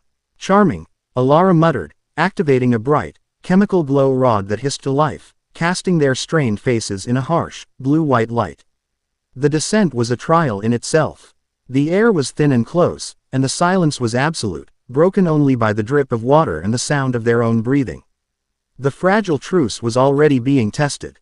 Kaelin, a warrior of open spaces, clearly felt claustrophobic, her hand never leaving the hilt of her sword. Isolde moved with a practiced grace, but her eyes darted everywhere, assessing threats. Alara and Serafina were locked in a silent debate, the former muttering about barometric pressure and humidity, the latter about the oppressive weight of disturbed spirits. Raina was a phantom, moving ahead of the group, her senses on a knife's edge. Naruto felt like a man trying to hold 5 live wires in a single hand, the potential for a disastrous short circuit at any moment. He had to get them to work as a unit, not just a collection of individuals. He suspected the tomb would force the issue. He was right. Their first major obstacle was a long, perfectly straight corridor, its walls lined with ancient, faded frescoes depicting the life of King Oakhart. It was also lined with the modern, deadly technology of the silent scriveners. "Hold!" Raina's voice was a sharp whisper from the front of the group. She pointed with her knife. Barely visible in the gloom were crisscrossing beams of red light, a laser grid of deadly precision. Mixed in with them were nearly invisible tripwires and pressure plates that weren't part of the tomb's original design. "A lovely welcome mat," she grunted. Upper tech layered on top of old-school traps. Sloppy, but effective. This was her world. "You have the lead, Reina," Naruto said, his voice a quiet affirmation of her expertise. The others fell silent, deferring to the specialist. What followed was a masterclass in stealth and precision. Reina became a creature of pure focus, her lithe body moving with an impossible grace. She pointed out the pressure plates, the trigger mechanisms for poison dart launchers hidden in the walls, the sonic emitters that would disorient them. She moved through the laser grid as if it were a child's game, her movements a fluid, hypnotic dance. But it was too complex for the others, especially for Kaelin in her clanking mail. "I need to get to that control panel on the far side," Reina whispered, pointing to a small Scrivener console. "I can loop the sensors, but I need a distraction." "I can provide one," Naruto said. He extended his hand, and a fine, shimmering thread of pure ether, a line of soft blue light, shot down the corridor, weaving through the laser grid with impossible speed. It was a scout, a probe of pure energy. He made it flare brightly near the far end of the hall. Sensors whirred, focusing on the harmless light display. In that instant, Reina moved, a black-clad wraith, and deactivated the system. The red lasers vanished. They were through the first trial, and the first seed of grudging respect for the Undercity thief had been planted. They moved deeper, into a vast antechamber. The air here was colder, and the blue light of Alara's glow rod revealed statues of ancient Oakhaven warriors lining the walls. In the center of the room, blocking the way forward, stood 5 larger figures. They were the king's personal guard, carved from obsidian, their features worn smooth by time. But now, their empty eye sockets glowed with a sickly, greenish light. And crackling energy arced between their stone limbs. Scrivener technology had reanimated them, turning honored guardians into mindless, brutally efficient sentinels. "Subtlety will not work here," Kaelin stated. Drawing her massive greatsword, the sound of steel scraping leather was deafening in the silence. She looked at the lumbering stone monstrosities. "This is my work," she charged. It was a battle of pure, unstoppable force. The others moved to support her, Alara trying to find a weak point in their power source, Reina darting in to hamstring the smaller constructs. But the central guardian, a behemoth wielding a stone axe that was larger than Naruto, was Kaelin's alone. Their duel was a thing of terrifying beauty. Its blows could shatter the very stone of the floor. Her movements were a blur of parries and powerful, cleaving strikes. Naruto supported her, weaving shields of hard light to block the shrapnel from its devastating attacks, allowing her to focus solely on the offensive. With a final, triumphant battle cry that echoed the glory of her ancestors, Kaelin brought her sword down in a devastating arc, shattering the construct's power core and sending it crumbling into a pile of lifeless rock. She stood, breathing heavily, amidst the wreckage, a true warrior queen. And in Alara's analytical gaze, there was a flicker of something new, respect for a power that could not be quantified. The path forward led them into a strange, circular chamber. There was no door, only 3 empty thrones carved from white marble, each occupied by a shimmering, illusory figure, a king in a golden crown, a merchant in fine robes, and a priest in simple vestments. Inscribed on the wall behind them was a riddle in the old tongue. "I am the foundation of the city, but have no hands. I am the flow of its life, but have no blood. I am the soul of its people, but have no spirit. What am I?" "It's a choice," Isolde said, her eyes narrowed in concentration. "A loyalty test. We kneel before one of them. And if we choose correctly, the way is opened. If we choose wrong," she pointed to the scorched blast marks on the floor around the thrones of the king and the priest. It was a political and historical puzzle. Kaelin saw only the king. Serafina saw only the priest. But Isolde, her mind a library of ancient treaties and economic histories, saw the truth. Oakhaven was not founded by a king or a god. She explained, her voice confident. It was founded as a trading post. Its power was not in its army or its faith, but in its wealth. The answer, she walked towards the merchant's throne, is commerce. Are you certain? Kalen challenged. To kneel before a merchant over a king is an insult. Naruto focused his ether sense on the thrones, on the probability lines extending from each choice. The lines from the king and the priest were tinged with a dangerous crimson. The line from the merchant was a steady, placid blue. She's right, he affirmed. Isolde knelt, and with a great grinding of stone, a hidden doorway slid open. She had unlocked the path with her mind, proving that knowledge was as potent a weapon as any sword. The next chamber was Alara's heaven, and everyone else's nightmare. It was a colossal, spherical room filled with a massive, clockwork orrery, a model of the heavens made of brass and iron. The path forward was a retractable bridge, currently withdrawn. To extend it, they had to solve a fiendishly complex puzzle involving rerouting power from a central generator through a labyrinth of conduits, gears, and pressure valves, all while the entire room slowly, constantly reconfigured itself. Right, Alara said, rubbing her hands together with glee. Finally, a problem that makes sense. She was in her element, seeing not chaos, but a system. She barked orders, directing Kalen to hold a massive lever, Isolde to read a sequence of fading pressure gauges, Reina to shimmy up a series of pipes to release a stuck valve. But the system was damaged, ancient. The primary energy conduit is fractured. She yelled in frustration. I can't get enough power to the bridge mechanism. Show me where, Naruto said. Alara pointed to a thick, copper-cased pipe. Naruto placed his hand on it, closing his eyes. He could feel the energy inside, a sluggish, leaking flow. He became her supernatural diagnostic tool. There's a blockage 12 feet down. I can't clear it, but I can bypass it. He focused, weaving a thick, solid cable of pure ether, a conduit of hard light, that bridged the fracture. Energy surged through it, and with a final, triumphant clang, the bridge extended. Alara stared at the glowing, impossible energy cable, her belief in the primacy of the physical world shaken to its very foundations. The final barrier before the central chamber was not a physical one. It was a maze of identical, featureless corridors, but the true trap was psychic. The moment they entered, the tomb began to prey on their minds, projecting powerful, hyper-realistic illusions of their deepest fears.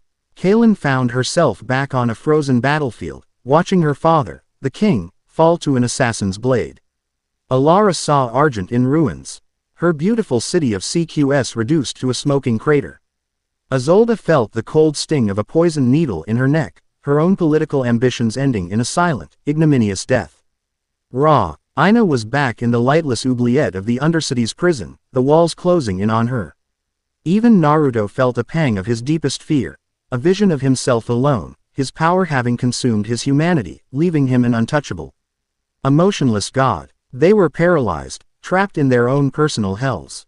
But Serafina, whose mind was a vessel for visions, was not so easily fooled. She was their anchor in the psychic storm.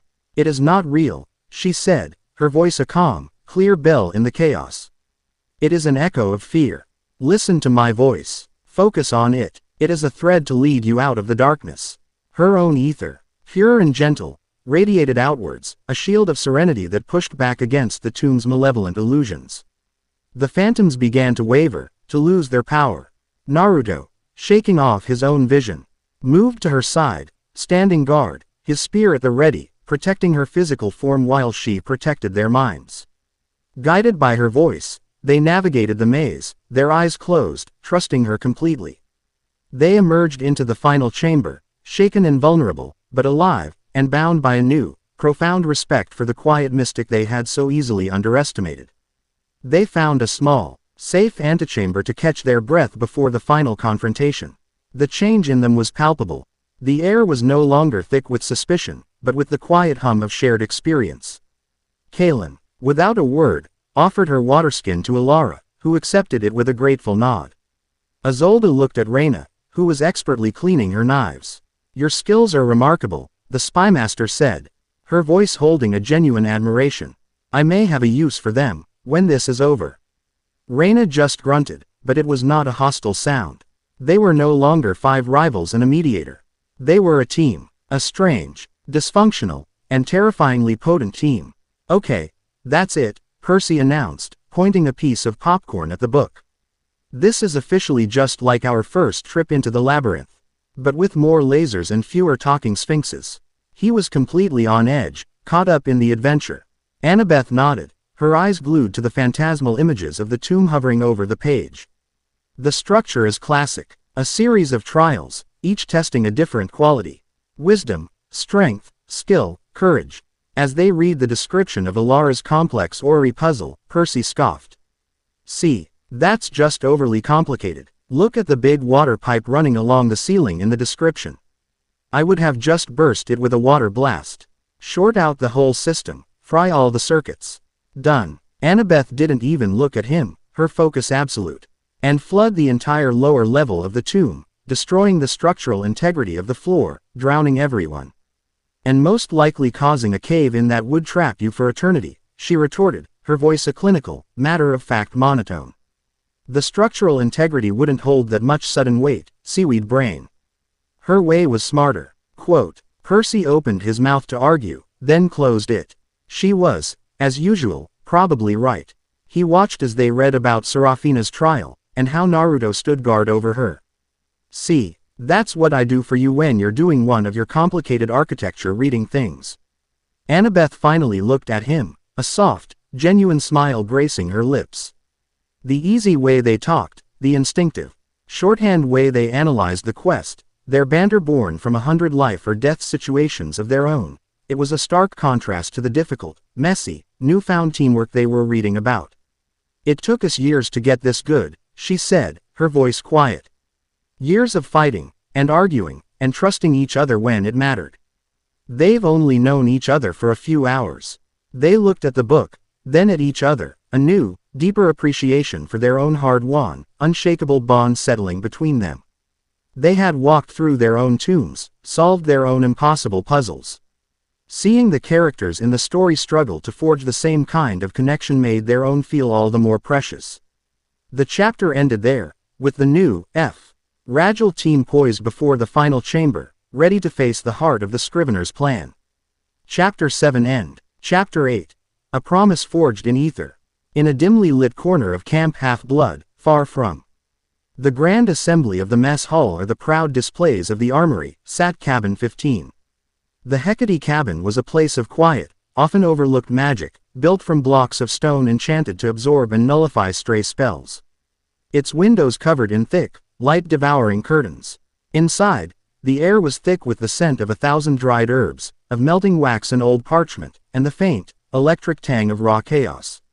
Here, in the deepest shadows, a lone figure was hunched over a simple, obsidian scrying bowl filled with shimmering water.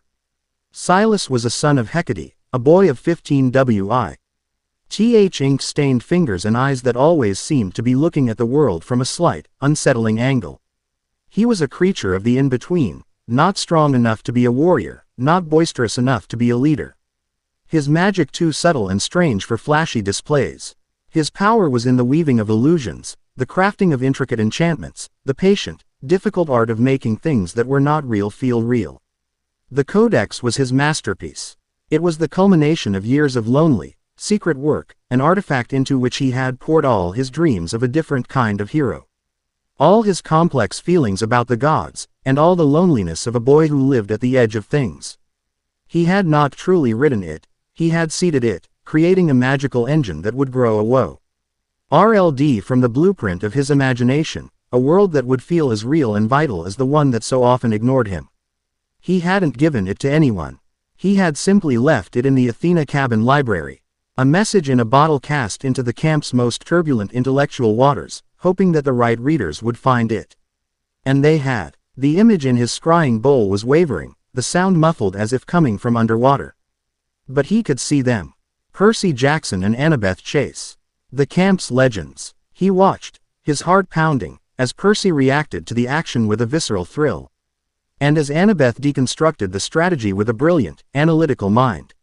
They were not just reading his story, they were experiencing it. They were seeing his hero, Naruto, not as a simple, powerful warrior, but as a leader.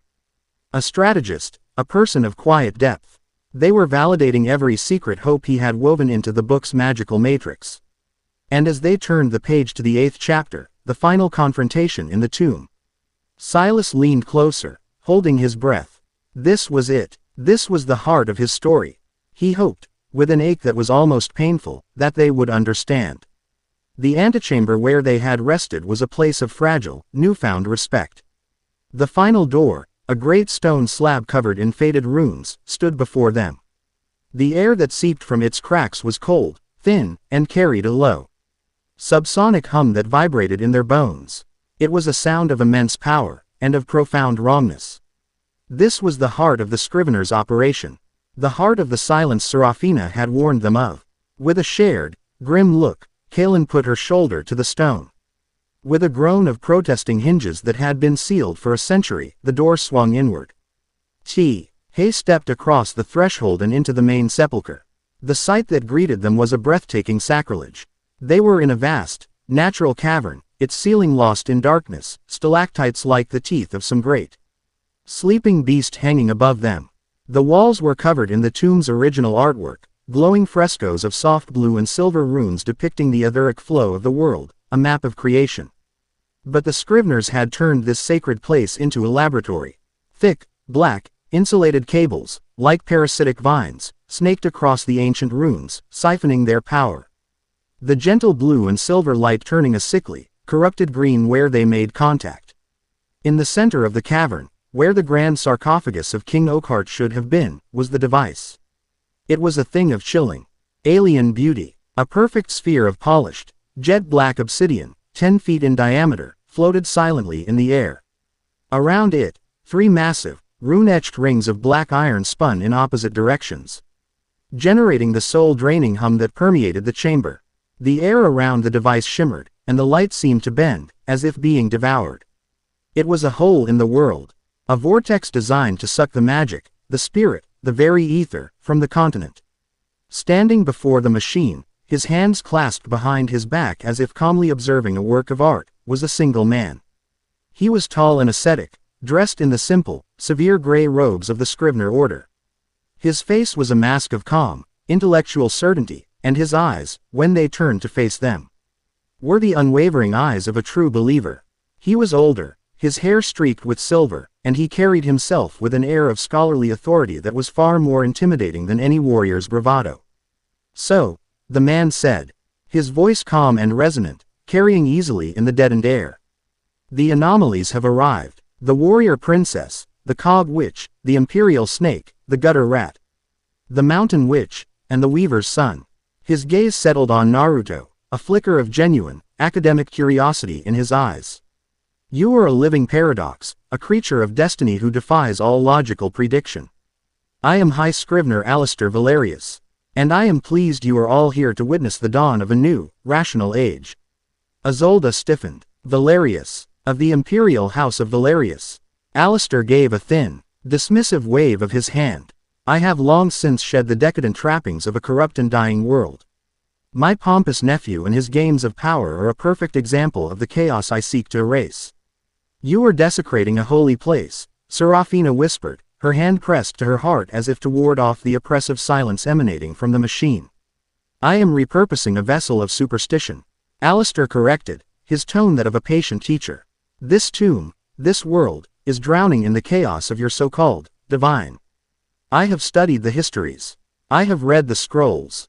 Every great war, every famine, every cataclysm can be traced back to the meddling of gods, the madness of prophecies, the unpredictable, destructive power of magic and emotion." He gestured to the obsidian sphere. "That machine is not a weapon. It is a cure. It will generate a continental null ether field. It will sever the connection to the gods. It will silence the whispers of fate. It will mute the destructive passions that magic amplifies.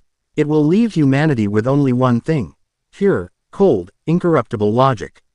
We will finally be free from the tyranny of the divine. We will finally be sane." His logic was terrifying, seductive, and utterly mad. He was not a monster seeking to destroy the world. He was a savior seeking to lobotomize it. "You would trade our souls for your peace," Naruto said, his voice a low, dangerous growl. Alistair smiled, a thin, pitying expression. "You mistake the fever for the soul. But the debate is academic. He raised his hand. The cycle is almost complete. You will not be leaving this tomb.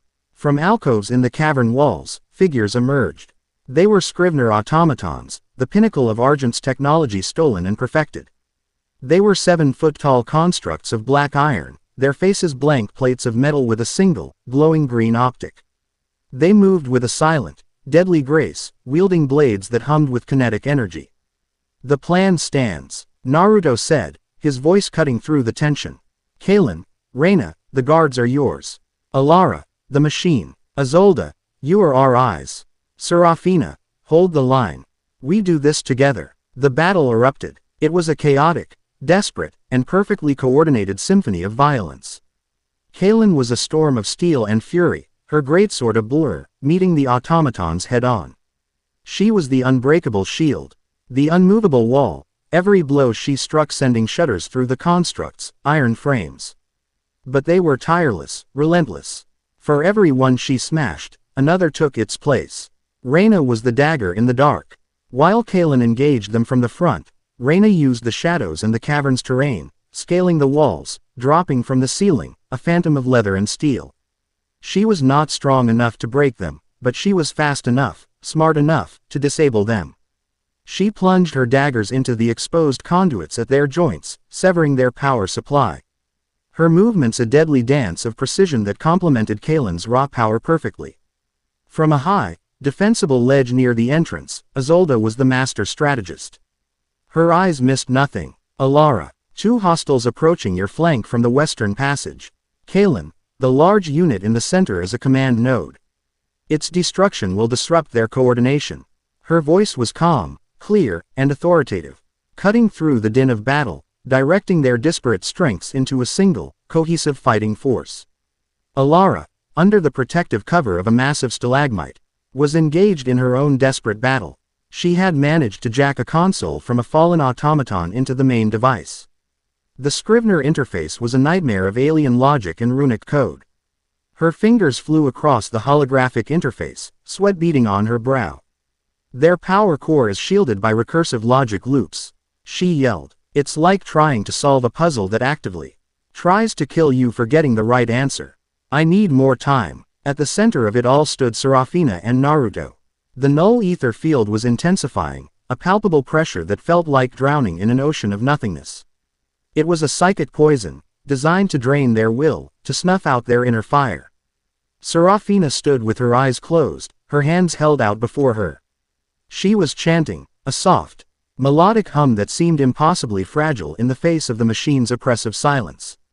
But from her, a bubble of serene, luminous white light was expanding, a sanctuary of pure spirit in the heart of the void. Inside this field, Naruto could breathe, could feel his ether, could think. But the strain on her was immense. Her face was pale, and a trickle of blood ran from her nose. She was the anchor for their souls, and the tide was pulling hard. Alistair watched the battle with a detached, clinical interest. He saw his automatons fall, saw Alara making progress on his console, and decided to intervene personally.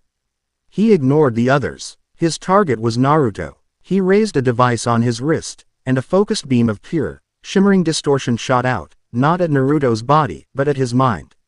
It was a concentrated blast of the null field, a weapon that attacked the soul. Naruto's world dissolved. He was no longer in the cavern. He was on a snowy field, watching Kalen fall, an imperial spear in her back. A war his actions had started. He was in a burning Argent, Alara's dying eyes accusing him. He saw Isolde executed for treason, Reina caught and hanged in the Undercity.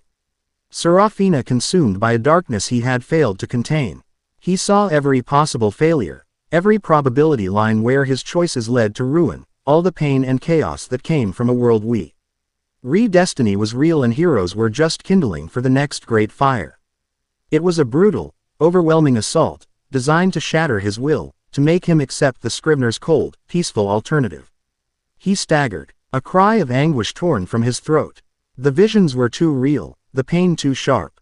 Naruto. Serafina's voice cut through the illusion, a single point of light in the darkness. Her spiritual shield flared, a wave of warmth and peace that pushed back against the psychic assault, giving him a moment of clarity. He grit his teeth, the pain of the visions still echoing in his soul. He looked at Alistair, at the calm, certain zealot who would trade the vibrant, chaotic, beautiful world for a silent, gray prison. He could not win with force. He had to win with truth. He opened himself to the ether.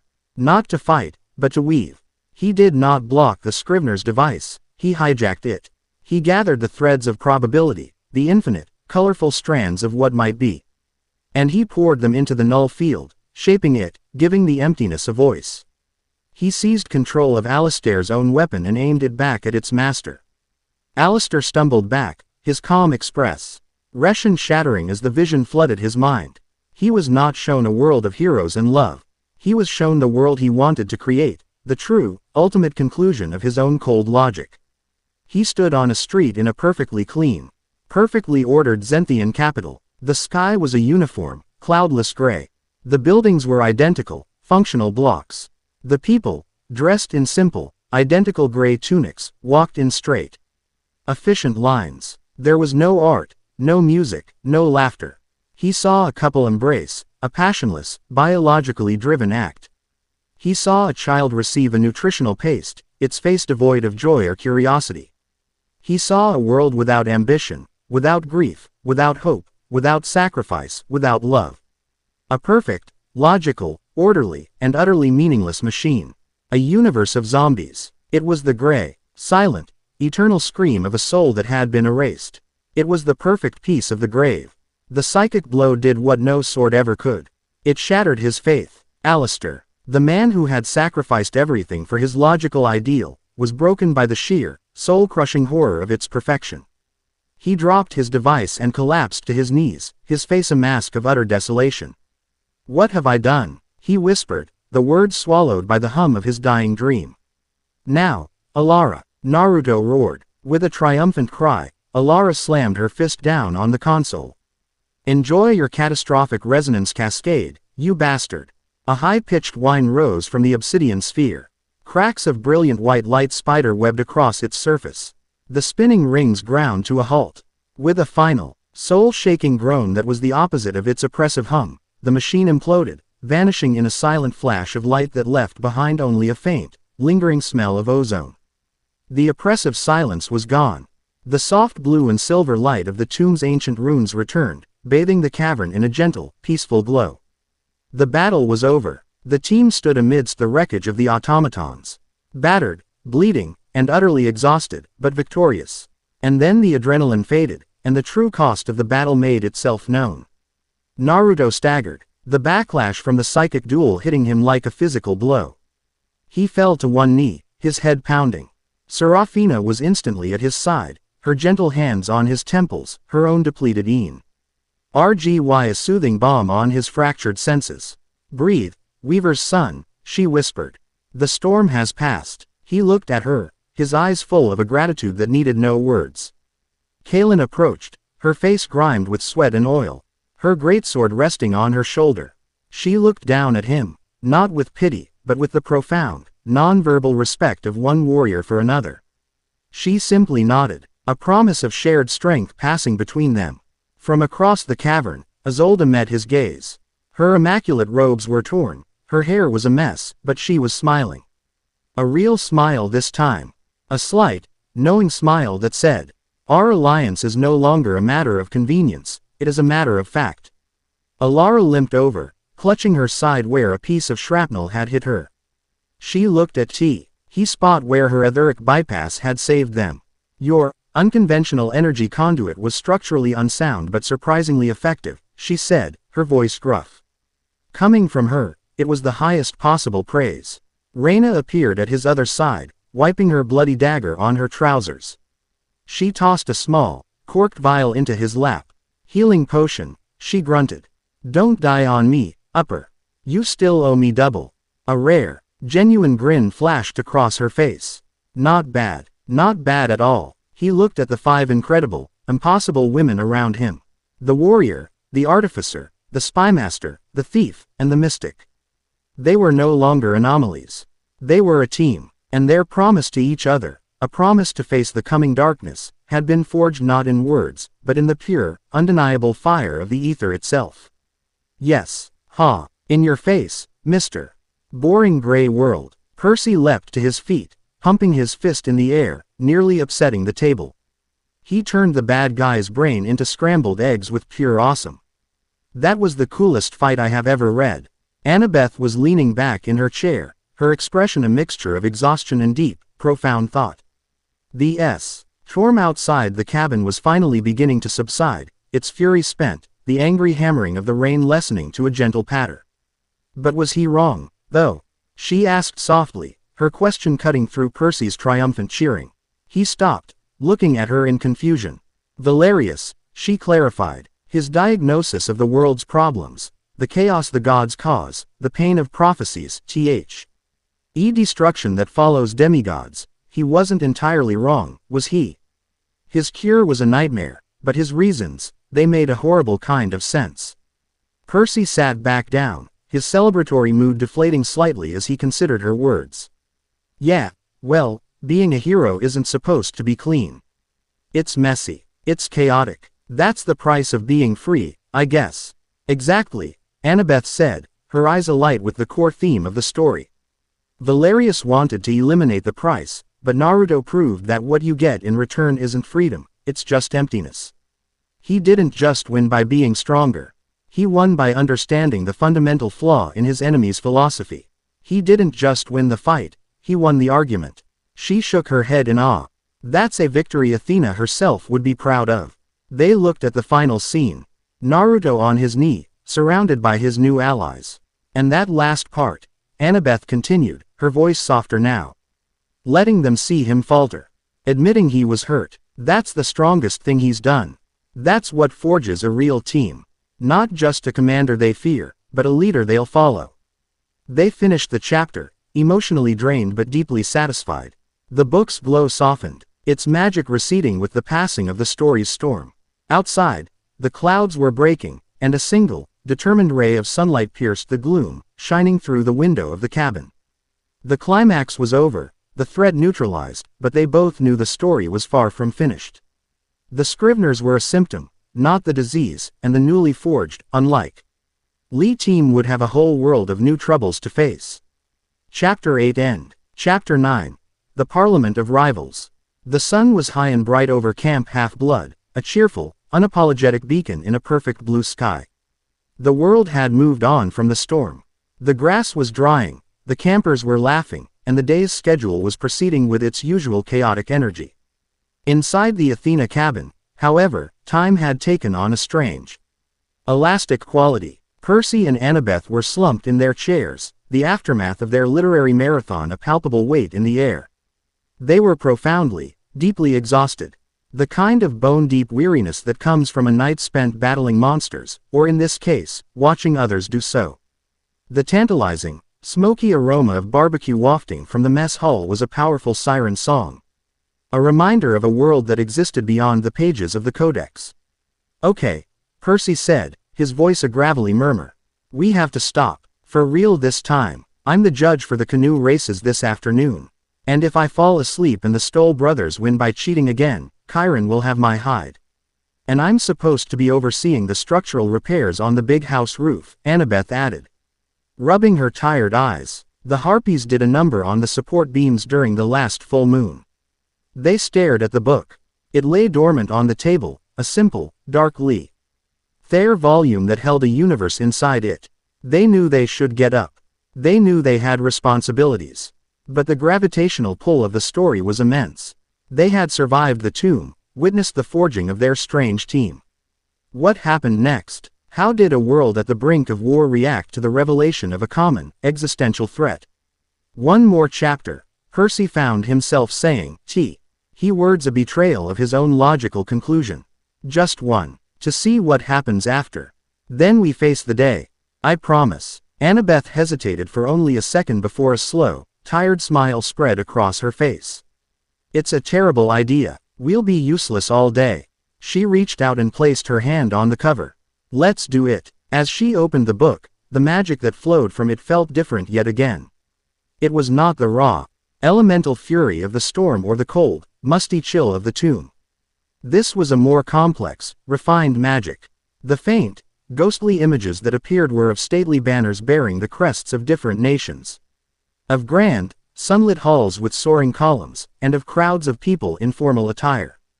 The sounds were not of battle, but of the murmur of 100 hushed conversations. The distant fanfare of trumpets, and the scratch of quills on parchment. The air in the cabin seemed to grow heavy, not with dread, but with the immense, suffocating weight of politics. 2 weeks had passed since the battle in the tomb of King Oakhart. 2 weeks in which the world had irrevocably, and violently, changed. Lady Isolde Vance, a Grand Master of Information Warfare, had not allowed the crisis to go to waste. Before the dust had even settled in Oakhaven, she had dispatched agents with carefully selected, heavily redacted reports to the courts of every major power. The leaks did not reveal the full truth, but a masterfully crafted narrative, a shadowy, technologically advanced cabal known as the Silent Scriveners had infiltrated the highest levels of both the Zenthian Empire and the Kingdom of Ostengard, manipulating them towards a devastating war for its own mysterious ends. The near assassination of the Kosheri ambassador, the arming of the traitor General Fenrir, the industrial sabotage in Argent, all were laid at the feet of this new, faceless enemy. The revelation had the explosive, disorienting effect of a perfectly deployed flashbomb. The drums of war between the Empire and Ostengard fell silent, replaced by a cacophony of fear, suspicion, and accusations. To prevent the continent from descending into a paranoid witch hunt, an emergency summit had been called. It was held in Ethelberg, the city of Spires, a small, fiercely independent principality nestled in the neutral territory of the White Mountains, a place of ancient treaties and hallowed diplomacy. And into this nest of vipers walked the 6 individuals who were now, for better or worse, the most famous people in the world.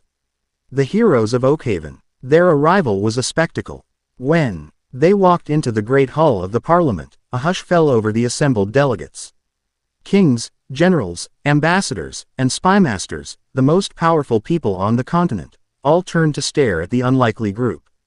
Kaelin, in the formal steel and gold armor of the Ostengardian Royal Guard. Alara, in a severe, practical suit of Argent design, her eyes scanning the hall's architecture with a critical gaze.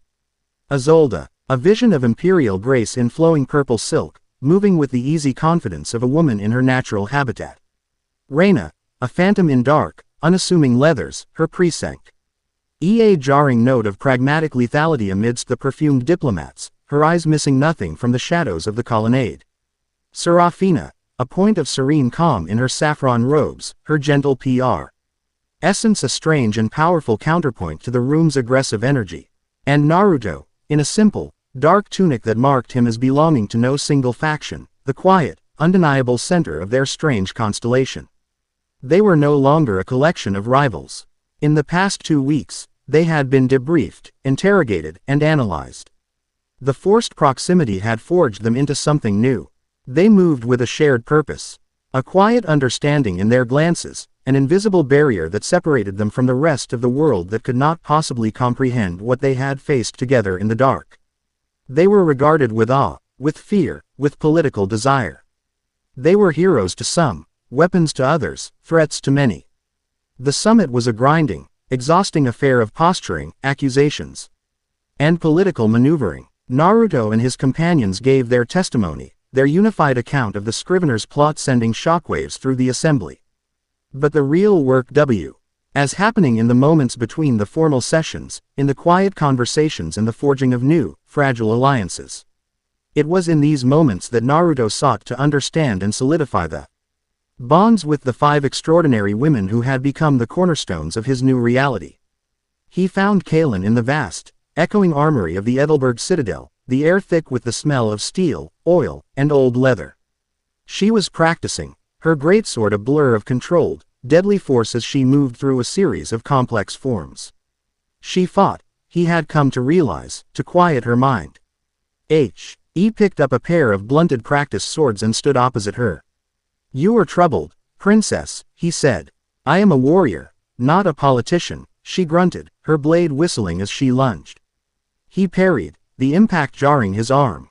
Their sparring was a conversation, their blades speaking a language of force and response. "My father's war council is demanding I press our advantage. They see the empire as weak, reeling. They want me to demand concessions, territory. They do not see the Scriveners as a true threat, but as an imperial excuse. And what do you see? He asked, their blades locking in a screech of steel. They were face to face, close enough for him to see the conflict in her glacial blue eyes. I see a world that is far more complicated than I was raised to believe, she admitted, pushing him back with a surge of her incredible strength. I see an enemy that cannot be met on an open field of battle. And I see allies in unexpected places. Her eyes held his for a moment longer than necessary. The connection between them was a thing of fire and steel, a bond forged in the heat of combat, a mutual respect between two warriors who understood the weight of the crown and the sword. He saw not just a princess, but a future queen, and he could see the terrible weight of that destiny on her shoulders. He found Alara in the scriptorium, a vast, circular library where Th. E. Evelberg scholars were attempting to analyze the pieces of Scrivener technology they had recovered from the tomb. Alara, naturally, had taken over the project, and was currently arguing with three aged academics about the nature of chromium energy decay. She lit up when she saw him, her usual sarcastic defenses lowered for a moment to reveal the pure, unadulterated passion of the scientist. Volkov, look at this, she said, dragging him over to a workbench where the severed arm of an automaton lay. Their power conduits don't just transmit energy, they replicate it at the quantum level. They're not using batteries. They've created a zero-point energy cascade. The implications are staggering. This could power our cities for centuries, or it could be used to build a weapon that could crack the planet in half. Their conversation was a rapid-fire exchange of ideas, of ethics and possibilities. They talked about the terrifying, seductive logic of the Scriveners, about the fine line between progress and destruction. The question isn't can we use this, she said, her voice low and intense, but should we? For the first time in my life, I've encountered a technology that frightens me. He looked at her, at the fierce intelligence burning in her eyes, at the mind that saw the universe as a beautiful, complex machine waiting to be understood. He felt a powerful, undeniable draw to her intellect, to the fire of her ceaseless curiosity. That fear, he said softly, is what makes you the only person I would trust with it. The look she gave him in return was one of surprise, and something else. Something deeper and more vulnerable than he had ever seen from her before. He sought out Serafina in the Garden of Memories, a quiet, walled sanctuary in the heart of the citadel, where ancient, gnarled trees stood as silent witnesses to 1,000 years of treaties and declarations. She was kneeling by a small, potted plant, a strange, silver-leafed mountain herb, one of its stems broken and brown. It is from the slopes below the monastery, she explained as he approached, her voice soft as falling snow. I brought it back. The echo of the Scrivener device in the tomb reached all the way to the peaks. It wounded more than just beasts and people. They sat in the quiet of the garden, and they spoke not of politics or technology, but of the scars the battle had left on their souls. He admitted the terror he had felt during Alistair's psychic assault, the horror of the visions he had been shown. She confessed her own fear, a deep, existential dread of the Scrivener's ultimate goal, a world without spirit, without echoes, a silent, empty world that was, to her, the truest definition of hell. We all carry ghosts now, she said, her dark, empathetic eyes meeting his. The victory in the tomb was not an ending. It was a beginning. A seed of a new, more terrible sorrow has been planted in the world. He felt a profound connection to her, a bond of shared spirit. She was the anchor for his soul, the one person who understood the strange, non-physical burdens that came with his power. In a world of loud, clashing ambitions, her quiet presence was a sanctuary.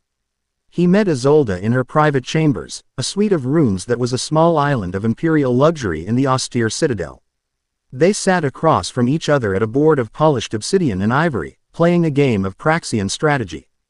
A game of such complex, multi-layered rules that it made chess look like checkers. The Ostengardian delegation is pushing for trade sanctions against Argent, she said, her fingers hovering over a carved ivory piece. A foolish, short-sighted move.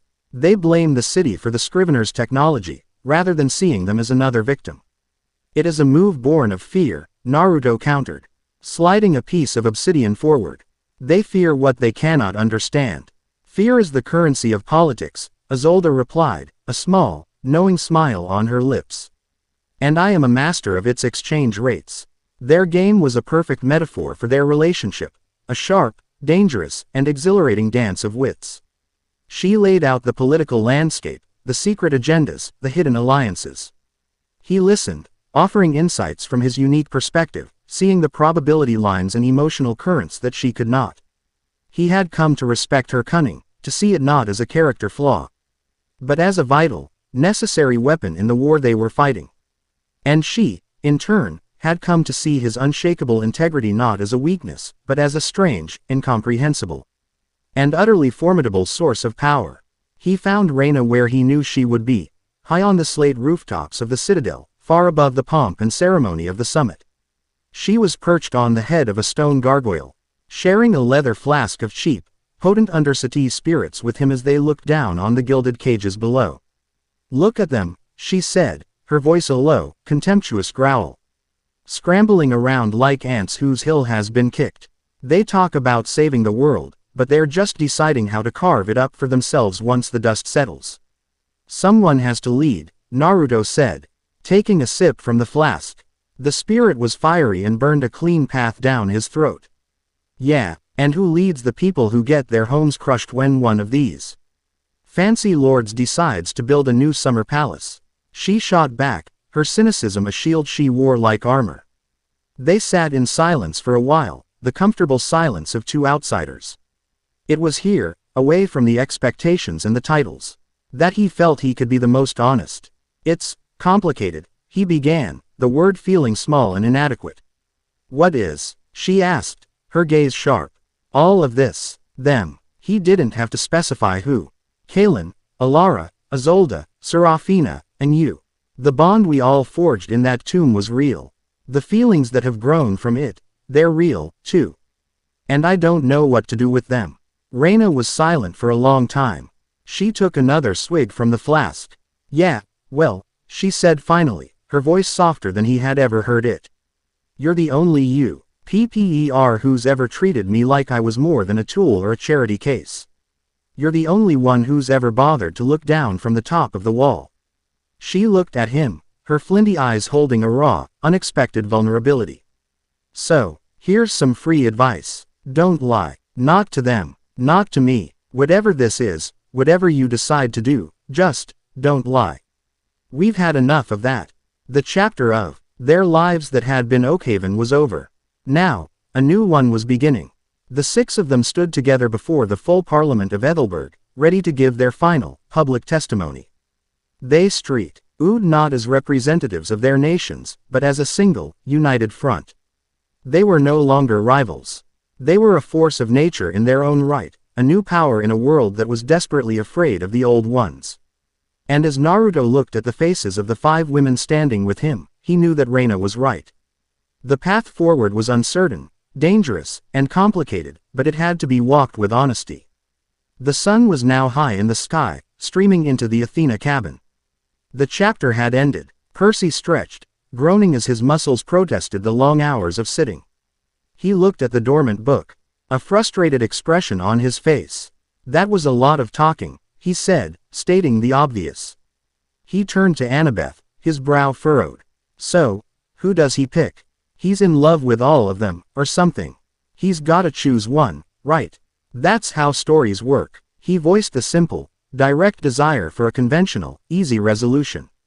Annabeth shook her head, a fond, slightly exasperated smile on her face. She looked at him, at her hero, her partner, the boy she had been through literal hell with, and saw the beautiful, straightforward simplicity of his heart. You're still not getting it, seaweed brain. She said softly. It's not about picking. This isn't a prize to be won. This isn't a fairy tale where the prince chooses the princess. He's building something. A new kind of family, maybe. A team that's bound by more than just a common goal. The connections themselves are the point, not the choice at the end. She reached out and took his hand. Think about us. Did you just pick me one day? Or did we build this? She gestured between them. Through quests, and arguments, and saving each other's lives a dozen times over, and falling into Tartarus, it's more complicated. It's not a choice, it's a history. It's forged in fire. Her gray eyes were serious, full of a deep, unwavering certainty. That's what he's doing. He's forging relationships. And it's messy, and difficult. And he's probably going to screw it up 100 times. But it's a lot more real, and a lot more interesting, than a simple choice. Her words sank in. Percy looked at their joined hands. At the familiar calluses on her fingers from a lifetime of wielding a dagger, at the faint silver scars on his own arm. He looked at her, at the fierce intelligence and unwavering loyalty in her eyes, and he understood. Their love story wasn't a simple choice, it was their epic. It was their history. He squeezed her hand. The story in the book was no longer just an escape. It was a mirror, reflecting the most complicated and important truths of their own lives. They finally closed the codex and walked out of the cabin into the bright, warm, and wonderfully straightforward reality of their own world, their own bond quietly. Deeply reaffirmed. Chapter 9 End. Chapter 10. The Unwritten Chapter. The sun was now high, a brilliant disk in a sky scrubbed clean by the magical storm. The daily life of Camp Half-Blood hummed with a vibrant, tangible energy that seemed a world away from the quiet, intense bubble that had formed inside the Athena cabin. Percy and Annabeth stood at the doorway, poised to re-enter their lives. Percy could practically hear the squeals of delight and outrage from the canoe racers awaiting his judgment. Annabeth could feel the weight of her architectural drafts, the pull of duty and responsibility. They should have walked out. They needed to walk out. But they both hesitated, their gazes drawn back one last time to the dark leather codex on the drafting table. It sat there, pulsing with a soft, latent power, a silent invitation. One chapter remained. The last one. It can wait, Annabeth said, though her voice lacked conviction. It'll be there this evening. But will we? Percy countered, his voice low. What if there's another monster attack? What if Chiron sends us on a quest this afternoon? We can't just leave it. Not when we're this close to the end. A shared, unspoken understanding passed between them. They were reluctant for the story to be over. It had consumed them, this secret world, and they were not yet ready to let it go. It was a feeling every true reader knows. The bittersweet desire to know the ending, warring with the desperate wish for the story to go on forever. This is it, then, Annabeth said, her voice firm. With resolve as she closed the cabin door, shutting out the rest of the world for just a little while longer. The final chapter. No matter what, they sat back down, a sense of ceremony settling over them. When Annabeth opened the book to the last section, something was different. The title that flowed into existence was, in itself, a paradox, the unwritten chapter. Below it, the script was not fixed and stable. It shimmered and flowed with a liquid, mercurial light, the words coalescing from the silver glow just a moment before their eyes could read them. It was no longer a record of events past, it felt impossibly, thrillingly alive, as if the story were being woven into existence in that very moment, for them and them alone. Months had passed since the summit in Ethelberg. A fragile, contentious coalition between the great powers had been formed, a network of shared intelligence and mutual suspicion dedicated to hunting down the scattered remnants of the silent Scriveners. The world, though no longer on the brink of open war, was a chessboard of new and dangerous games. Naruto and his companions had become something new and unprecedented, a supranational task force, their loyalty sworn not to a single crown or council, but to the preservation of the world itself. They had fought skirmishes in the sun-scorched deserts of the south, hunted Scrivener agents in the back alleys of a dozen cities, and navigated a labyrinth of political intrigue that made the Zenthian court look like a child's playground. But with every victory, with every step forward, the weight of the future grew heavier on Naruto's shoulders. The threads of probability, once a clear tactical advantage, now felt like a crushing burden. He saw too many paths, too many possibilities, too many ways in which his choices could lead to triumph or disaster. The connections he had forged with the 5 women had deepened, evolving from a battlefield alliance into a complex, interwoven tapestry of respect, camaraderie, and a profound, confusing, and powerful affection that defied any simple definition. He stood at a crossroads, and every direction promised a different world. Seeking clarity, he had returned to the place where he had healed his spirit, the veiled peaks. The air was still thin and clean, the sound of the wind chimes still a balm to his soul. He found Serafina not in the monastery, but in a hidden place high on the mountain's summit, a place the monks called the Pool of Echoes. It was a simple, perfectly still pool of crystal clear water in the heart of a geode cave.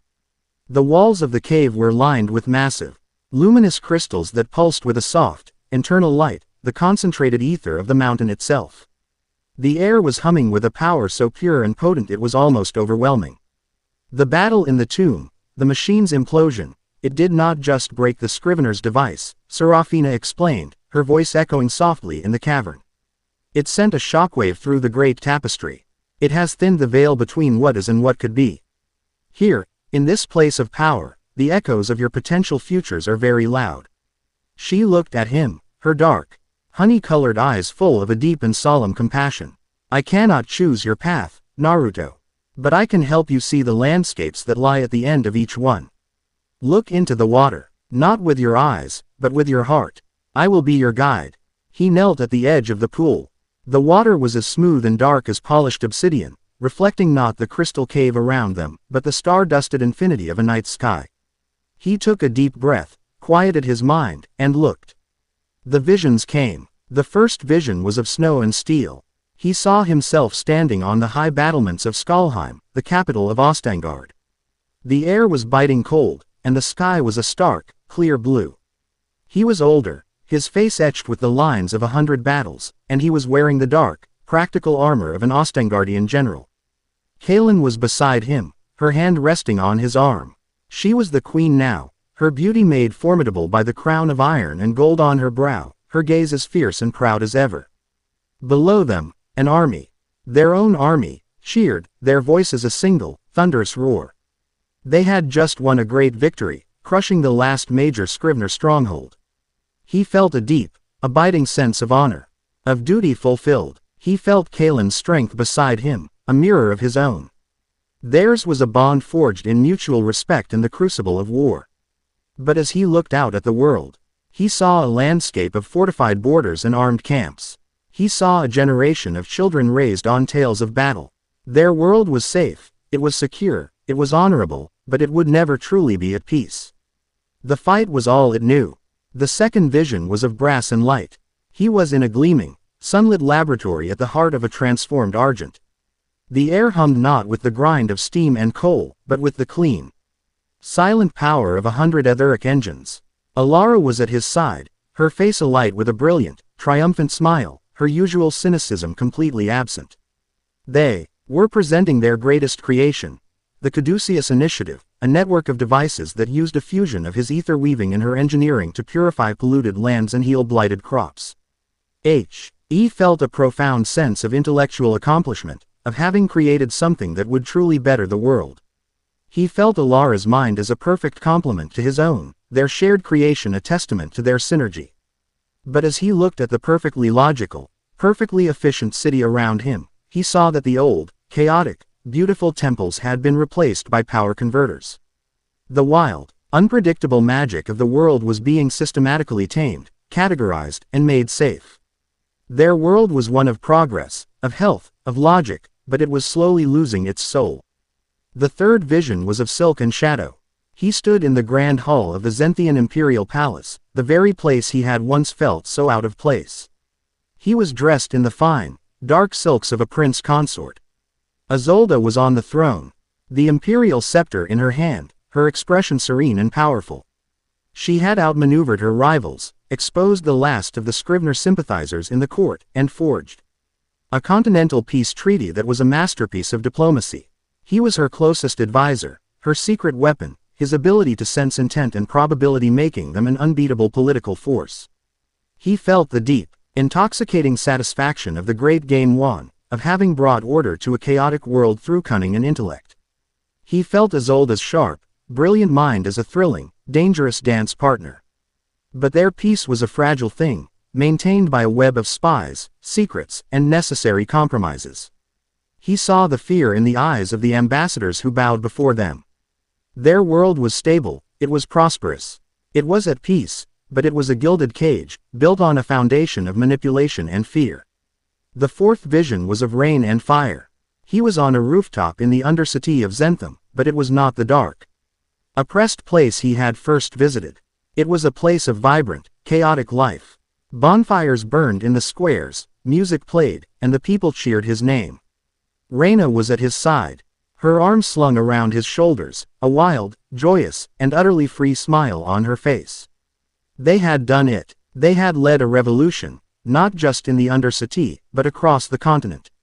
A grassroots movement that had broken the power of the corrupt guilds and the indifferent nobles. He was a folk hero, a champion of the common person.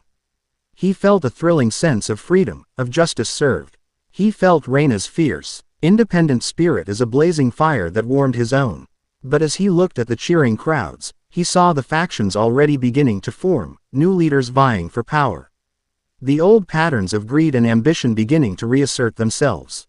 Their world was more just, it was more equitable, it was more free, but it was a world teetering on the brink of a new and different kind of chaos. The fifth vision was of mist and silence. He was in the garden of the monastery of the echoing chime. He was much older, his hair gray at the temples, and he was dressed in the simple robes of a monastic master. The world beyond the veiled peaks was a distant murmur. He and Serafina had withdrawn from the world of politics and war, choosing instead to become he guardians of the world's spiritual health. They spent their days healing the lands and the people psychically scarred by the Scriveners, teaching a new generation of mystics. He felt a profound, deep, and unshakable peace. A sense of oneness with the ether, with the world, and with the gentle, empathetic soul beside him. He felt Serafina's love as a quiet, healing balm that had finally soothed the last of his own inner storms. But their work was a quiet one. The world beyond their mountains continued its noisy, ambitious, and often destructive path. Their world was one of balance, of spirit, of healing, but it had turned its back on the grand struggles of progress and power. The visions faded, leaving him breathless. Then the water swirled one last time, and a final, chaotic vision crashed into his mind. It was not one future, but 1,000 all at once. He saw himself trying to build a life that included all of them. He saw a moment of pure triumph, the 6 of them standing together, combining their skills to avert a volcanic eruption, their power a thing of breathtaking, world-saving synergy. He saw a moment of brilliant joy, all of them laughing together at a shared meal in a rare moment of peace. But he also saw the conflict. He saw Kalen and Isolde on the brink of drawing swords over a border dispute, with him standing in the middle. He saw Alara and Serafina locked in a furious, intractable argument over the ethics of a new invention. He saw Reyna, suffocated by the endless politics, leaving for months at a time. He saw himself, stretched thin, mediating, loving, leading. Trying to be the unshakable center of 5 different, powerful, competing worlds. It was the path of the most incredible achievement, the most profound joy, and the most unbearable, soul-crushing strain. It was the path to becoming a legend, or being torn apart. The last vision faded, leaving only the reflection of his own shaken face in the still, dark water. Serafina placed a gentle hand on his shoulder. "What will you do, Naruto?" she asked softly. "Which path will you choose?" He looked at his reflection, at the 1,000 possible lives shimmering behind his eyes. He had come here seeking an answer, a sign, a single, clear thread to follow. But the pool had not given him an answer. It had given him something far more important, a choice. The real choice, not which woman to love, or which destiny to fulfill, but whether he would continue to be a pawn of fate, or finally become a master of it. He stood up and turned away from the pool, his back to the endless possibilities. He looked towards the entrance of the cave, towards the distant, rising sun. A slow, calm, and utterly certain smile touched his lips. "I won't choose any of them," he said. "I'm going to build my own." He was no longer the weaver's son. He was a weaver. The final words shimmered on the page, more brilliant than any that had come before, a final, triumphant declaration. The threads were in his hands. The final sentence faded, and with it, all the magic died. The silvery glow of the codex vanished with a soft, final flicker. The faint, ghostly images, the sounds, the smells, all of it was gone. Percy reached out and touched the cover. It was cold, just a book, an old, untitled, unreadable book. The story was over. For a long, silent minute, they just sat there, the echoes of Th. 1,000 futures they had witnessed still ringing in their minds. Percy was the first to speak, his voice a mixture of awe and profound frustration. "That's it," he demanded, throwing his hands up. "It just stops. He walks away. He doesn't even choose. What kind of an ending is that? After all that, we don't even get to know what happens."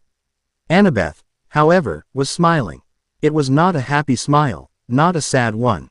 It was a look of deep, serene, and absolute satisfaction, the look of an architect who has just seen the final, perfect keystone placed in a grand arch. "It's the only possible ending, seaweed brain," she said, her voice soft and certain. "It's the perfect ending." Percy stared at her, baffled. "How? It's a total cliffhanger." "No, it's not," she explained, her gray eyes shining with understanding. "The entire story, from the very first page, was about him breaking free from the idea of destiny. Of being the Weaver's son. If he had chosen one of those paths Serafina showed him, he would have just been following another pre-written script, another kind of prophecy. The point of the whole journey wasn't for him to choose a future. It was for him to finally earn the right, and the strength, to create his own. The story didn't end, Percy. It just set him free." Her words hung in the quiet cabin, and in their weight, Percy finally, truly understood. It wasn't an ending. It was a graduation. They looked at each other, the heroes of their own prophecies, their own lives so often feeling like a path laid out for them by the fates. But in reading Naruto's story, in seeing him seize the threads of his own destiny, the world felt a little bigger, a little more full of choice than it had before. They stood up, leaving the now ordinary codex on the table for its mysterious author to eventually reclaim. Annabeth took Percy's hand, their fingers lacing together in a familiar, comforting pattern. Together, they pushed open the cabin door and walked out into the bright, warm, and wonderfully real sunlight of Camp Half-Blood. The story was over, but their own, unwritten, was waiting. Chapter 10 End.